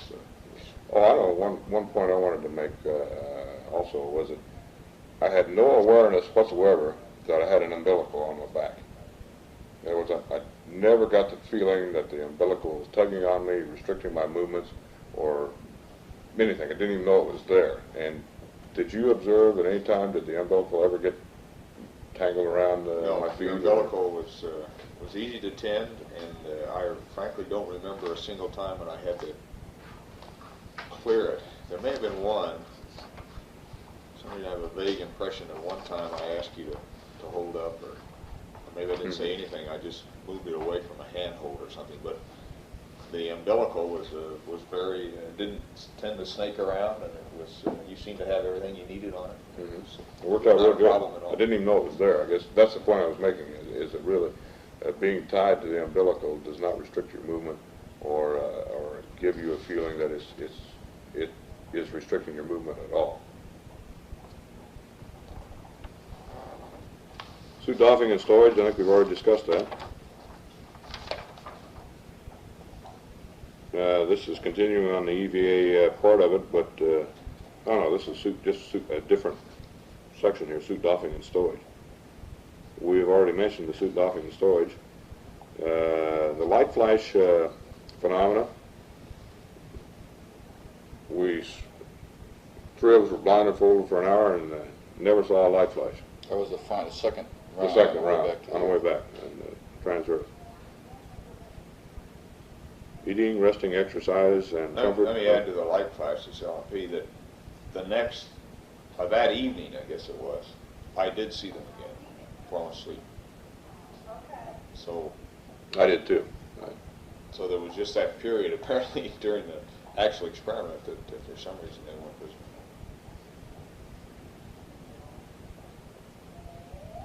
I think we've discussed the eating, resting, exercise, and comfort already. Cabin atmosphere. The one thing that I don't think we've ever mentioned yet, and I think should be noted, is that we never really utilized the waste storage vent to get rid of any odors out of that waste storage compartment. And if you kind of drifted over in that area, it was always apparent you were in that area if you got real close to it. I thought it was. I never noticed I never noticed I guess maybe I did when you opened the door. That's when you really noticed it. The cabin generally turned over the atmosphere in pretty good style. It got saturated sometimes with gas, and it took a few minutes. But once the source of that gas was plugged up, the cabin did a good job of recirculating, cleaning out the. I think it did. Real good. Flight plan updates were super. The flight plan was excellent, and they were held to a minimum, and we really didn't change any part of the entire flight except a few dates and times and what have you here and there. Attitudes. But other than that, it was really at a minimum. Let's say the entry preparations really began after EVA and continued all through the next day. And we had very little final stowage to do on entry morning. Just those things that we had to leave unstowed until we got out of our sleep restraints. So we basically just had to tie the big bags down on A1 and 2 and 7 and 8. And final entry preparations went by the checklist. And if anything, we stayed about 5 minutes ahead throughout the entire checklist, including separation and activation of the command module RCS, and picked that 5 minutes up, of course, right at 05G, which came on time. The communications, I thought, were very good through that period of time. We were through Araya the last couple minutes prior to RRT, and I understand now the ground heard everything we said right on through blackout, into blackout. And then and as soon as we came out of blackout, they still had Araya, and they could read us, and we could have read them, but they never transmitted anything. Oh, that was it, okay. Yeah.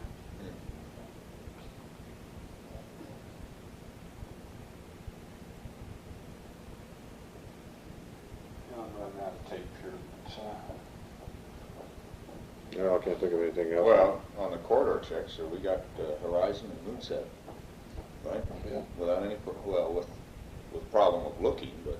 But we had them all, and they all were within seconds of the actual time. They were all within seconds, and you know, in this CMS, I'd always look for the 2G when the corridor light would go out, though. I didn't even notice it in the flight. So I must have been, I was either watching something else, I must have been checking the EMS or the...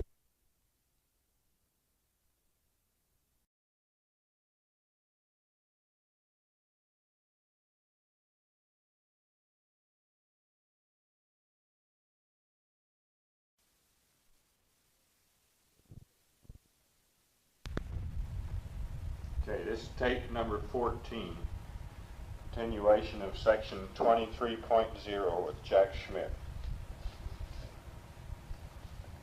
Okay, flight data file, CSM. Generally, I have nothing but praise for the flight data file, both vehicles. There was very, very few things that one could have asked for to improve that data file for Apollo 17 at any rate. One comment on the flight plan supplement. We had split pages for a number of the logging, medical and food logging, and that probably was a mistake. I think the idea was fairly good initially, but the pages, we tended to only use that in the book as a whole, and it was a good place to keep them. And also the pages, if you had wanted them split, were too thin to maintain the split, and they tended to fall out of the book. I would recommend either not splitting or having heavier paper if you want them split.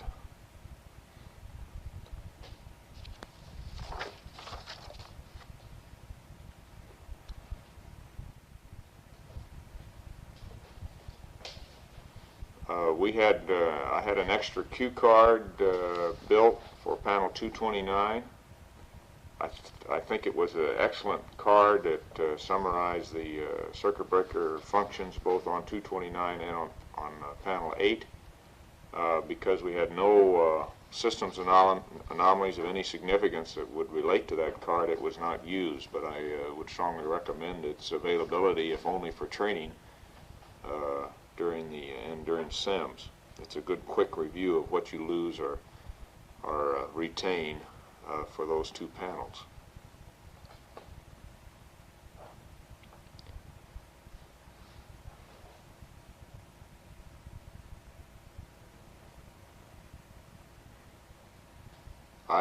In the flight plan, I added some pen and ink cues along the margins for certain observational targets that I particularly wanted to look at. These were independent of any experiment, designated experiment, and I entered them as a function of time, and that seemed to work very well for me. I think it had that kind of thing as an individual preference item. And if you have experiment, it ought to be flight planned. If you're just planning to use your spare time for specific observational targets or types of observations, then I think the pen and ink is maybe the easiest way to go, since it shouldn't concern any large number of people. Gordy Fullerton fixed up the circular orbital cue card for me with a similar designation of craters as a function of time.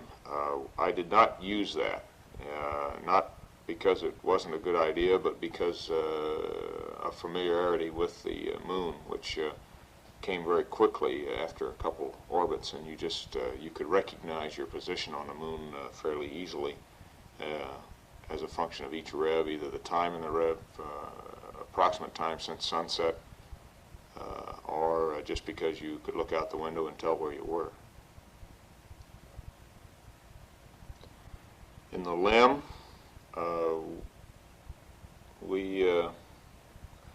the same comments apply. I think all the flight data file items were excellent. I did not use the data card book to the extent that I know it was used on 15 and maybe on 16. We logged most of our specific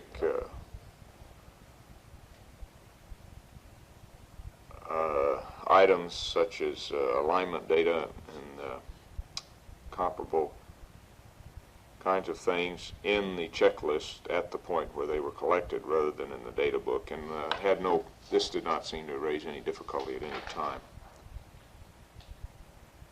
The cuff checklist we've talked about, I think, in the surface items. I thought the cuff checklist was excellent. I think we did the things. We had the right kind of photo maps in there that were useful for reference where we were around a given station. I don't think we used them as much as I had anticipated using them, mainly because navigation was no problem, and the points that we had selected pre-flight were excellent points for investigation, and there was no need to try to decide on alternative points to try to study in the vicinity of a given station. The list of items to be accomplished at each station are really, they were mind joggers to read at each station.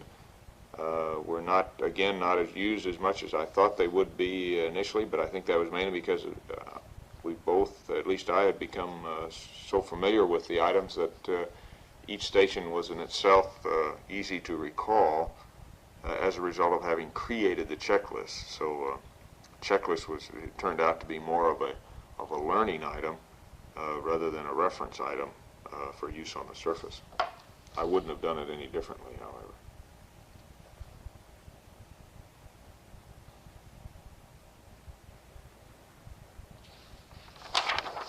I particularly want to compliment the Chuck Lewis on the timeline book. That was, I really can't sing out anything, but the timeline book was very, very well done, and we had no problems with the timeline book at all. But that, of course, applies to every checklist that we had. There were just no procedural errors that I recall in any of the books that we used. Fortunately, we didn't have to use a malfunction book. Only once did I pull out the systems data book to check on a systems problem, and I right now can't remember what that was. I don't remember what it was. Well, I did use it once. Charts and maps. I thought in the CSM that I would use the orbit, what do they say, orbit monitor charts, I guess that's what they're called. And I had an extra one put on so it wouldn't interfere with the planned activities of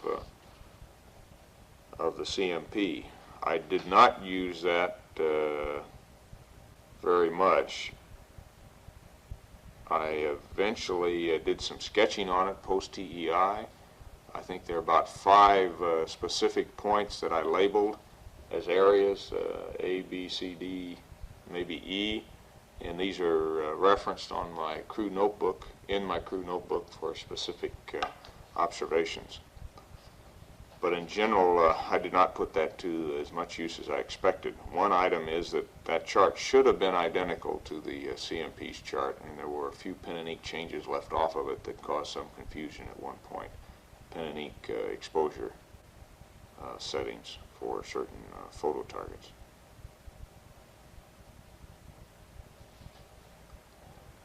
The CSM lunar landmark maps that the LMP had added in the rear of that book, again, were not used. I really thought I would use those, but in the you became reluctant as you were observing a specific point or area, target, say such as Gagarin or something like that, to take time out to sketch on the photo. I tended, for the 2 or 3 minutes that observation was possible of a given area, I tended to look and then at the first opportunity to take notes in the notebook rather than trying to sketch on the photograph. And I suspect that this was because I tended to look for generalizations about the target that I was trying to observe rather than checking out specific individual features. And there really did not seem to be any need to make notes about specific points on the pictures, and as a result I did not use them. Again, though, I think having selected them and studied them pre-flight made it worth having them around. The necessity for flying them was probably less than the necessity for having reviewed them and studied them. I think I still, if I had to do it again, I still would want to have that kind of data available in the spacecraft, even though on this particular mission it was not used.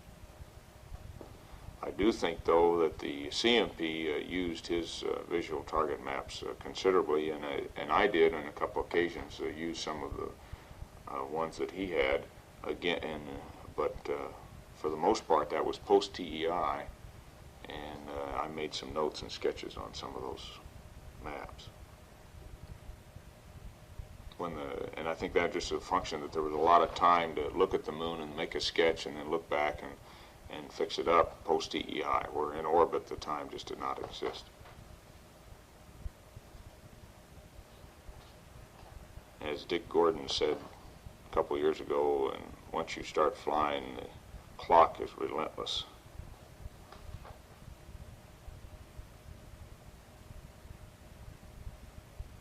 Okay, general flight planning. I was not very closely involved in the flight planning. Ron sort of carried the burden of that for both Gene and myself. The flight plan was excellent. We had no problems with it at all that I'm aware of. Tommy Holloway and his people are to be complimented on that. The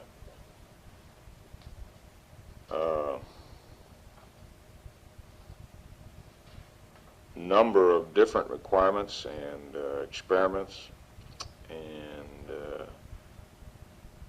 general operational items that were required to be integrated one with the other was very, very high, and it was done in an extremely competent and usable way.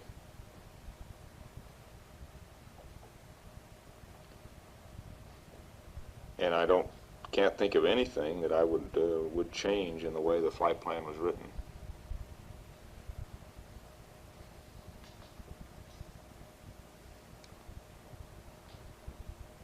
Okay, 23.5 pre-flight support.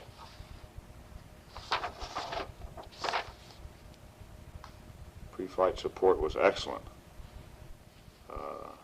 in the flight data file area, and one specific item that I had was once the flight plan was well established, just about at the final stage, I had two or three briefing sessions where in the portions of the lunar orbit flight plan that I was going to be during which I would be was going to be in the spacecraft, in the CSM.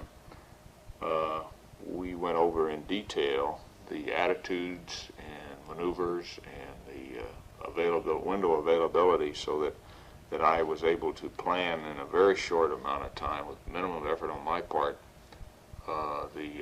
my own personal observations of the lunar surface, and which went very well as far as planning was concerned. Appreciated that. That was extra above and beyond the call of duty on the part of the flight planners, and I appreciated their taking time out to do that for me.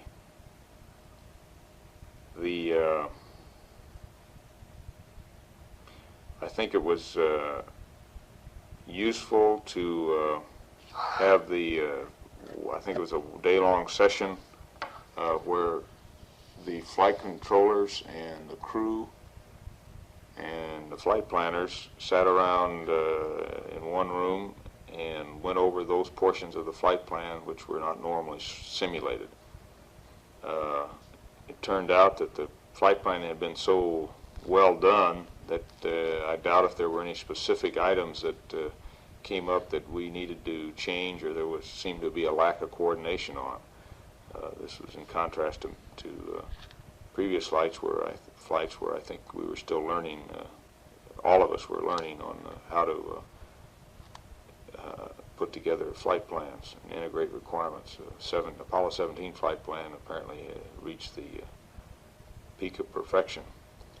I was a little bit disappointed in that briefing in that some of the people who would be eventually intimately involved in the mission were not at the flight plan review. And I think this was because of conflicts with other programs which were the center was carrying out at the time.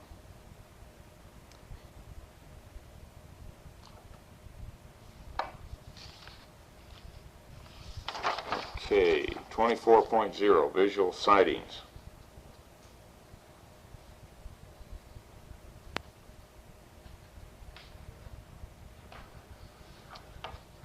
Well, we've covered the countdown and launch, I think, pretty well in the previous sections.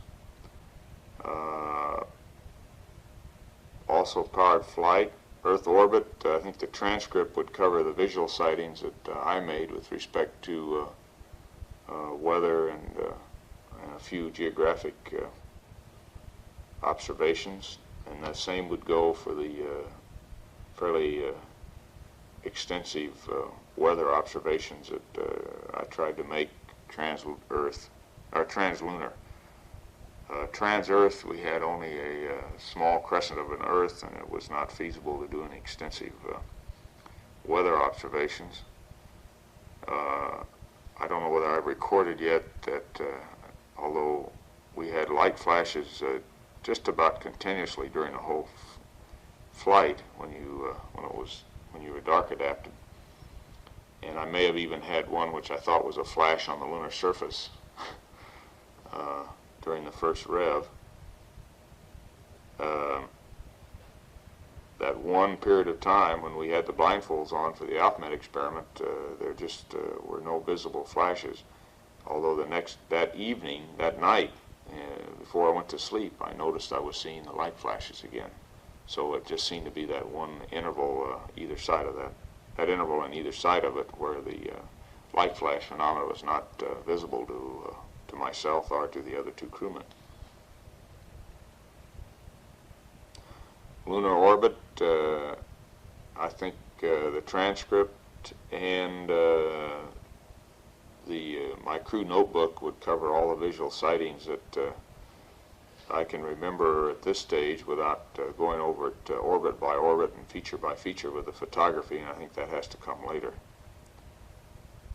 Entry we've covered in the previous briefings, and I think the same goes for landing and recovery. Why don't you stop at a second text? 25.0, pre-mission planning for the LMP.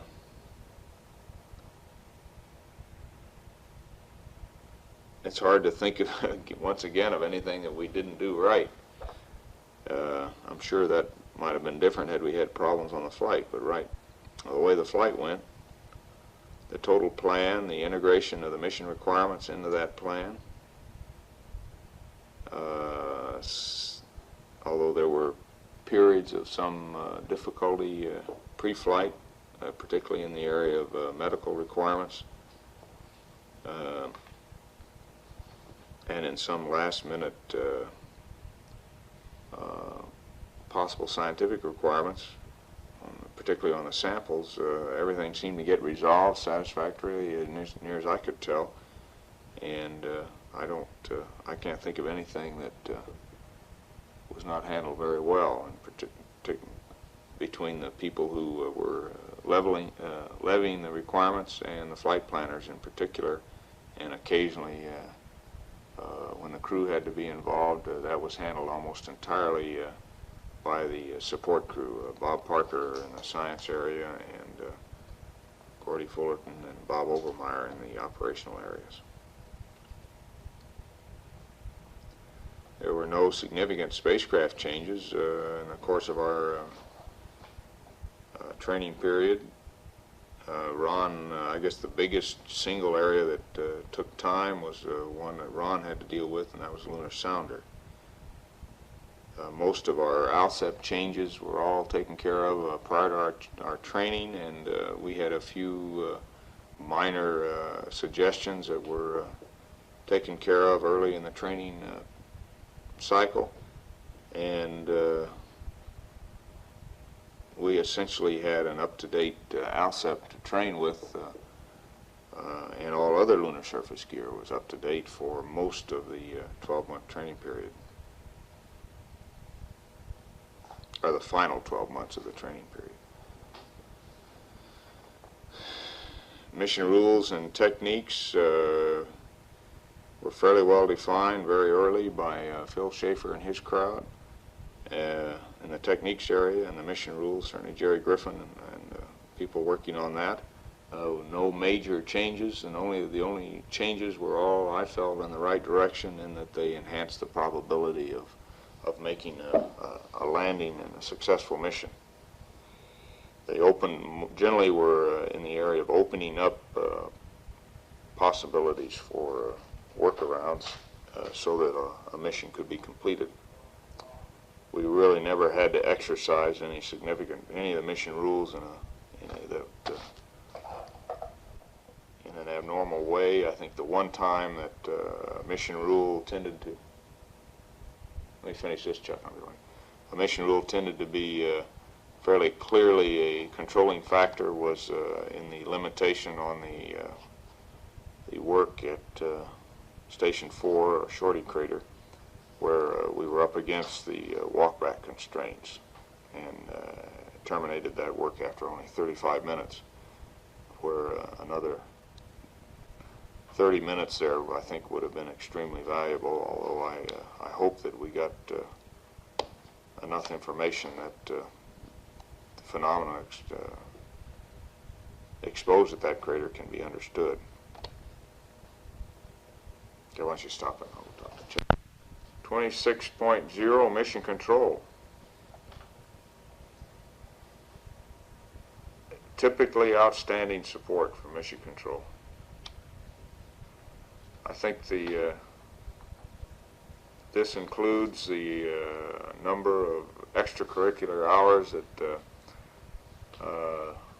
the LIM people and the ECOMs for the CSM in particular put in with me on Saturdays and other times, just generally talking over systems and techniques, and mission rules, and that was a major factor in helping me understand and keep up to speed on those items. I think the help that they gave me in designing, and fact is they essentially did it. They did the design of the emergency cue cards that we did for Apollo 17 for the LIM, was a major contribution. Although fortunately we did not use them, they still made it possible to understand very quickly systems problems and to solve those problems in the simulations. And had we required them, I think it would have gone very well. I particularly want to point out the help that Dick Thorson gave in organizing most of the LIM sessions, and even some of the joint CSM LIM sessions that we had.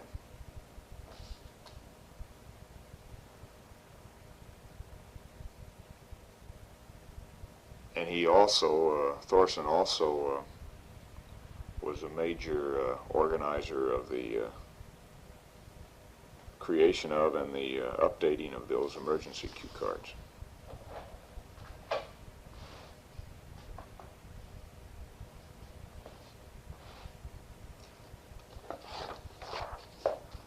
Human factors, 27.0. Oh, let's go back. That's one other comment on 26.0. Post-flight, it's my understanding that some of the things I had hoped could be done during the flight were not possible because of real-time discussions in the mission control. Specifically, one of those things was to have some summary of the thinking of the science backroom given to me while in flight, and that would be the thinking based on the data that we had transmitted to them verbally and in a sense visually through the television camera. I had hoped that I would have the benefit of their thinking, but apparently this was not possible to do. I would like to think that in the future we can look at ways of using the team approach to science investigations in space, rather than depending solely on the observational capability and the interpretive capability of the men who are performing the job. There's no reason that I can see to not use all the brain power that's available for any given task, and part of that brain power is on the ground.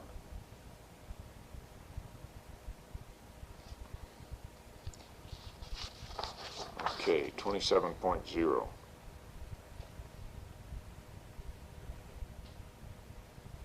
Human factors, pre-flight. The brunt of the discussions and organization from the crew point of view of the pre-flight health stabilization control program was borne by the commander, and the LMP just sort of went along with whatever was decided.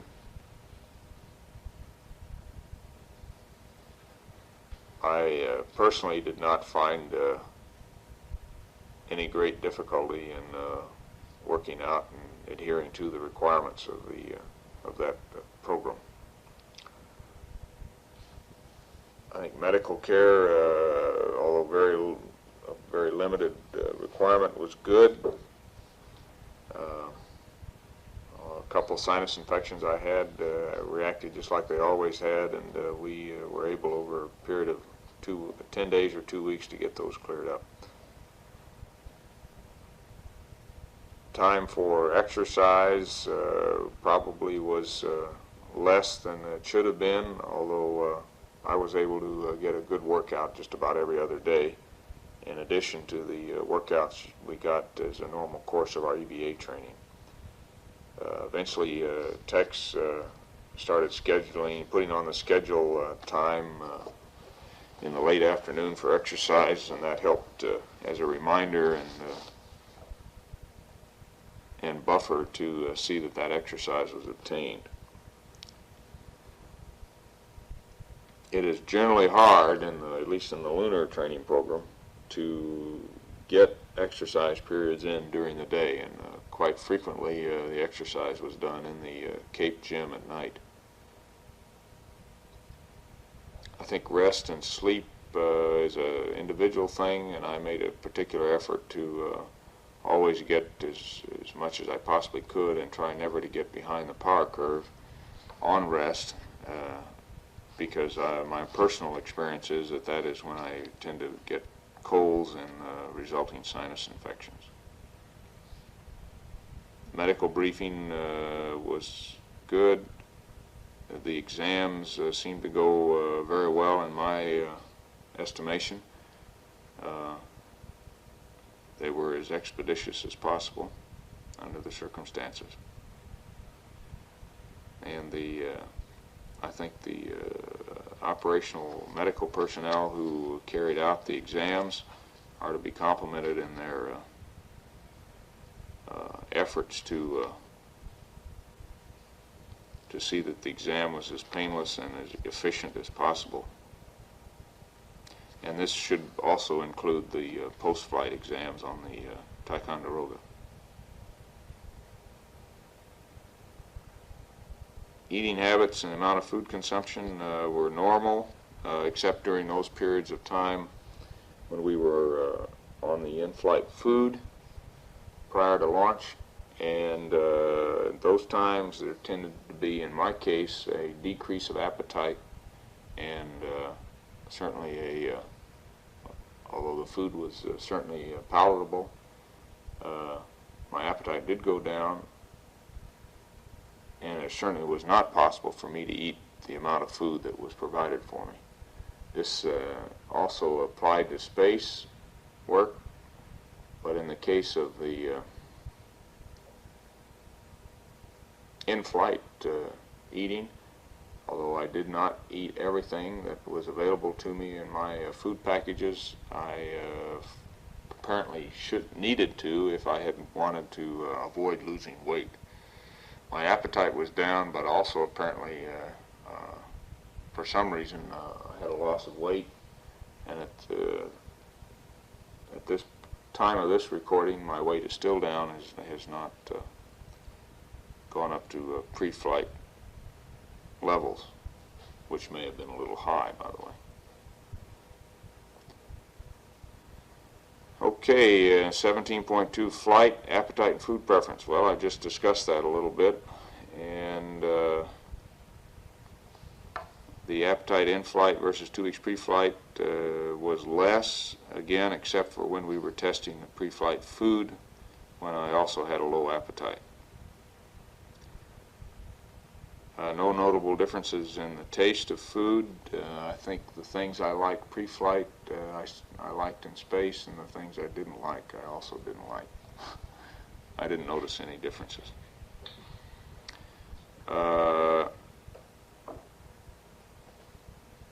Change in food preferences as flight progressed. I tended to start to prefer to eat the wet packs, and would eat those in preference to any of the other solid foods. I would strongly recommend, from my personal point of view at any rate, that the wet packs be used in preference to the rehydratable. I think that probably you get a different opinion from the other crewmen.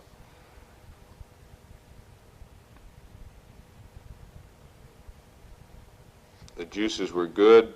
After the first period of one and only period of difficulty with loose bowel movements, I did cut out the potassium indicated foods, and although I can't say whether that had any effect or not, but I did not have any other bowel movements, and certainly no more loose ones before the end of the flight. The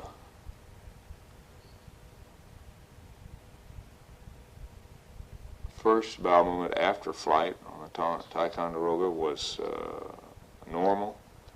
The second was very loose. The third was normal, and the fourth and fifth very loose.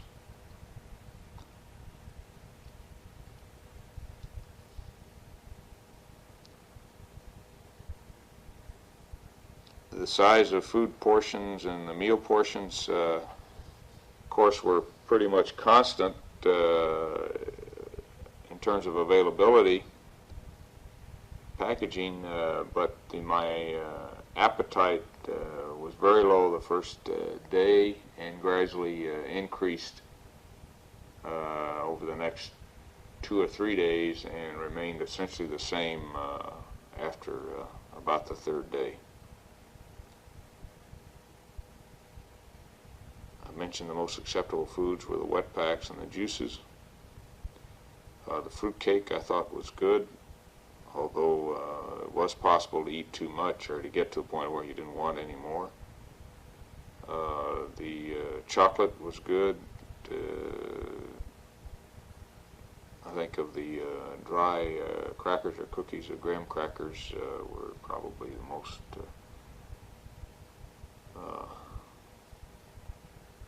tasty. And peanut butter and jelly sandwiches were quite good. Deviations from the menu and the periods are all recorded in the flight transcripts, I'm sure. Okay, food preparation and consumption.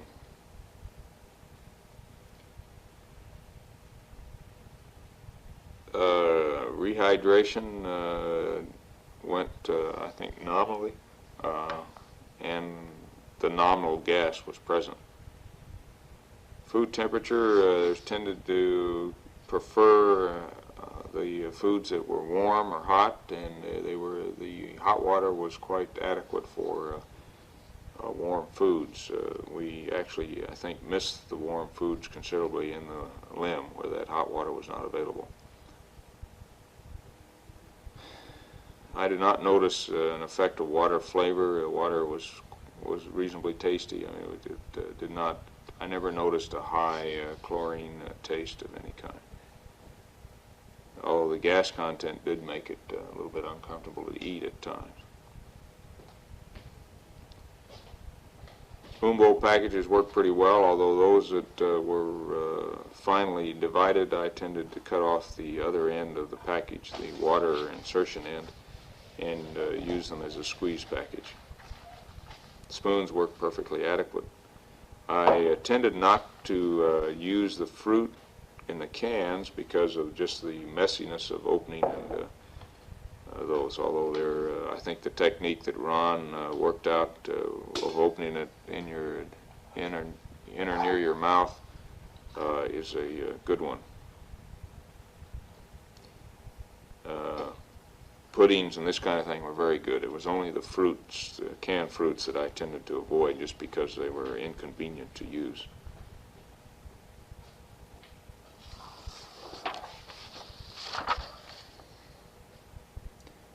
Food bars during the EVAs I think were good to have, although I never ate more than half of one. It wasn't because it was untasty, it's just because of maybe a lack of interest in eating and using that time during the EVAs. I think after the EVA, before and after EVAs in the limb, ate very well. There were some things, though, we did not, we avoided. And I guess in my case, after having cord and chowder once and that stimulating a major bowel movement, although not a loose one, I did not eat corn chowder. I did not eat the cocoa because I tended to feel like I got a little more gas from cocoa and an aftertaste. I did not eat the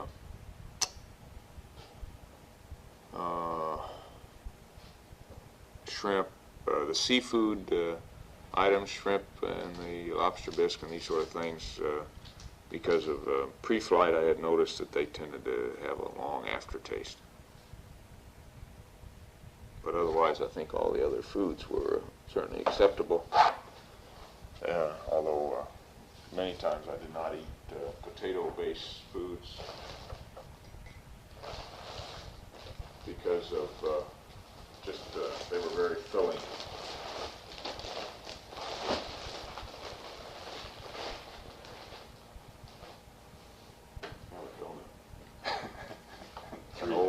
Three-day-old donut.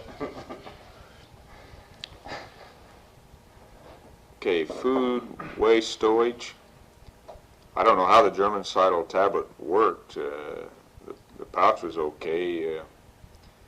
Would have been nice to have a little dispenser that was easier to use than the pouch. I don't know whether that would be possible to do or not. It seems to me it would, a little tube dispenser of some kind where they came out more easily. You didn't tend to, we generally just cut the corner off a pouch and squeezed them out, but it was a little inconvenient, nothing major. We used the germicidal tablets, I did at any rate, in all the juice bags and the food spoon bowl bags and the wet packs. I did not use them in the tea and coffee. Undesirable odors, really, except for the passing of gas occasionally by the other crewmen and some occasionally by myself. Undesirable odors were at a minimum. I did not find that the atmosphere was unpleasant as a general rule.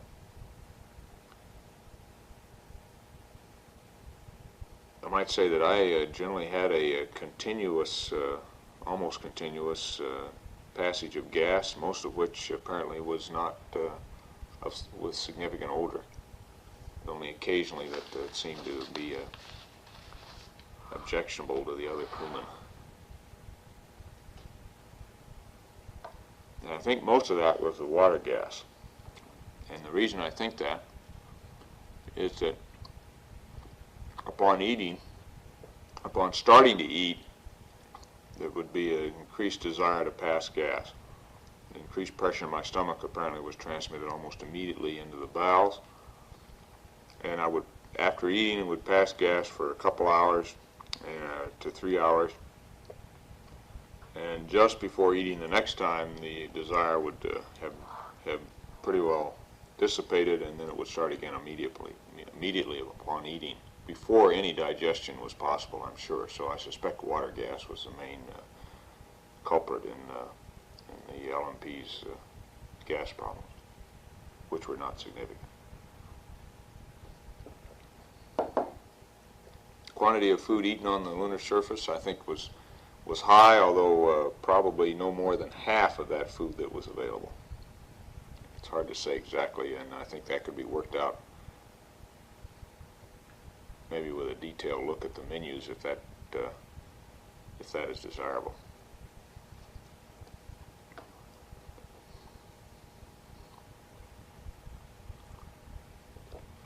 And to estimate the quantity would be very difficult. Quantity of food discarded on the lunar surface would be difficult without looking at the detailed menus and checking off those items that I'm sure we ate, that I ate at any rate. Skylab fecal container. I don't know that we had that. Oh, she did, but we used a blue bag. Oh, that's right. We flew that on 14 in this one. The blue bag is not a bad way to defecate unless the stool is loose. If it's loose, it's just about impossible to use. And I don't know what you do in zero gravity for loose stools. I don't know of any clever way to prevent that being a problem. And I'm not even sure whatever the Skylab people are using will prevent that from being a problem. The best thing you can do is to work out prevention of loose stools rather than trying to handle them after you get them. A loose stool is one of the major hygiene and sanitary and operational problems that you can have on a flight. I can't emphasize that more. You can, if it happened on a regular basis, on a daily basis, you would, I think, eventually cut the efficiency of the crew member with the problem by a significant percentage, possibly as much as 30%, depending on the magnitude of the problem. I think it's important to try to understand why Apollo 17 was different than 16, and at least in the delay of a problem with loose stools until about the 11th or 12th day.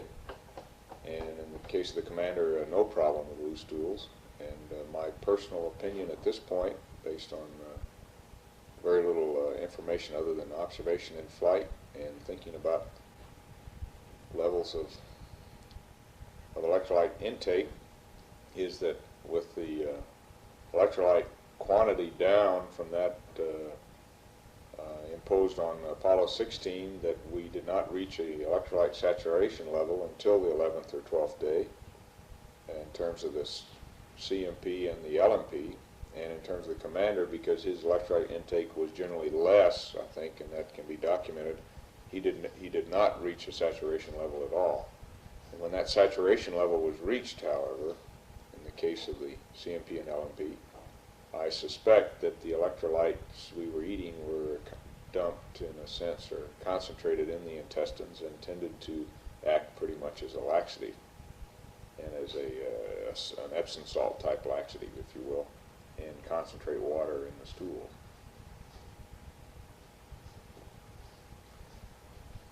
I think it's important for Skylab that, first of all, we probably reduce the electrolyte intake so that saturation is never reached.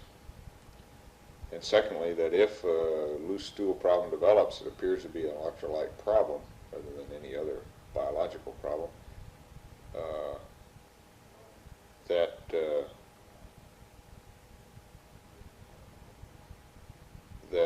we decrease the intake of electrolytes. This is what I did on my own, and whether or not it worked or not is hard to say because the flight was terminated before any other stools occurred.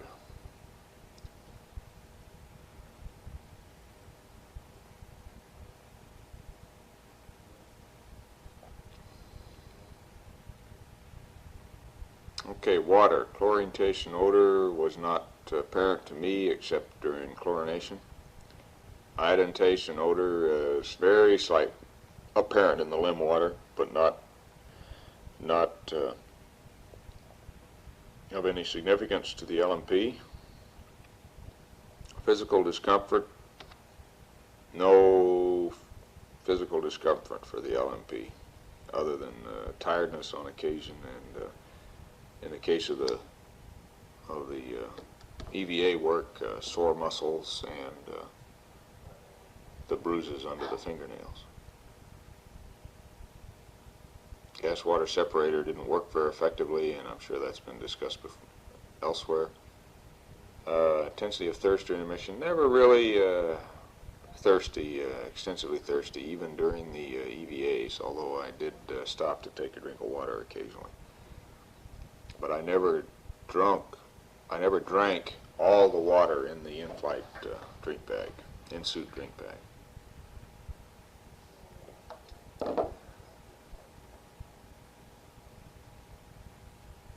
Work, rest, and sleep.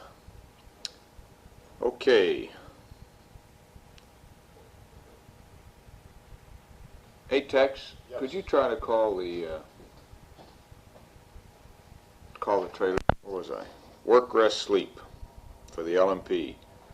The difficulty in going to sleep was variable. And when Séquences was used, generally no difficulty in going to sleep. When it was not used, I guess there was a tendency to stay awake a little bit longer, but on other occasions, the absence of Séquences did not seem to affect the rate of going to sleep. There was a tendency on several nights to go to sleep and then wake up fairly soon after going to sleep, within an hour. And then the second time took a little bit, maybe sometimes took up to an hour to go back to sleep. But I feel that the medical log reports for the LMP were generally valid, that probably an average of 5.5 to 6 hours of sleep per night was good, and I don't think, except for maybe one night somewhere in there, did I go much below that. But the sleep was rarely, probably never continuous for more than 3 hours without waking up. I feel that 6 hours is adequate sleep for the kind of work we were doing in space. However, the programming of 8 hours is necessary in order to get 6 hours because of the periods of wakefulness during sleep periods, and for just the difficulty in getting the cabin organized and everybody to bed at the programmed time. So maintaining an 8-hour sleep period is, I think, mandatory in order to obtain the 6 hours that is probably all that is required to perform the mission without getting tired or getting behind the power curve, as they say, with respect to sleep. Restraints, I had the feeling that, did you find anybody over there? I had the feeling that I wanted to have my head and limbs restrained in order to get a good sleep, although I did sleep at times without that restraint. If I were rebuilding the sleep restraints for my personal use, I would make them smaller with a somewhat more feeling of restraint. They're a little bit large, I would say, for use.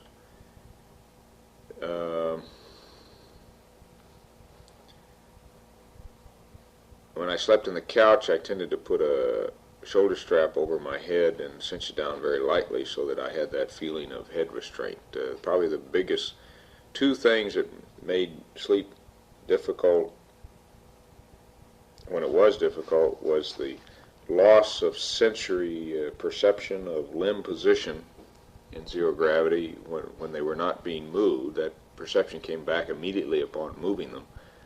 But when they were just static and in a rest position, there tended to be, for the LMP at any rate, a loss of sensory perception of the position of the limb.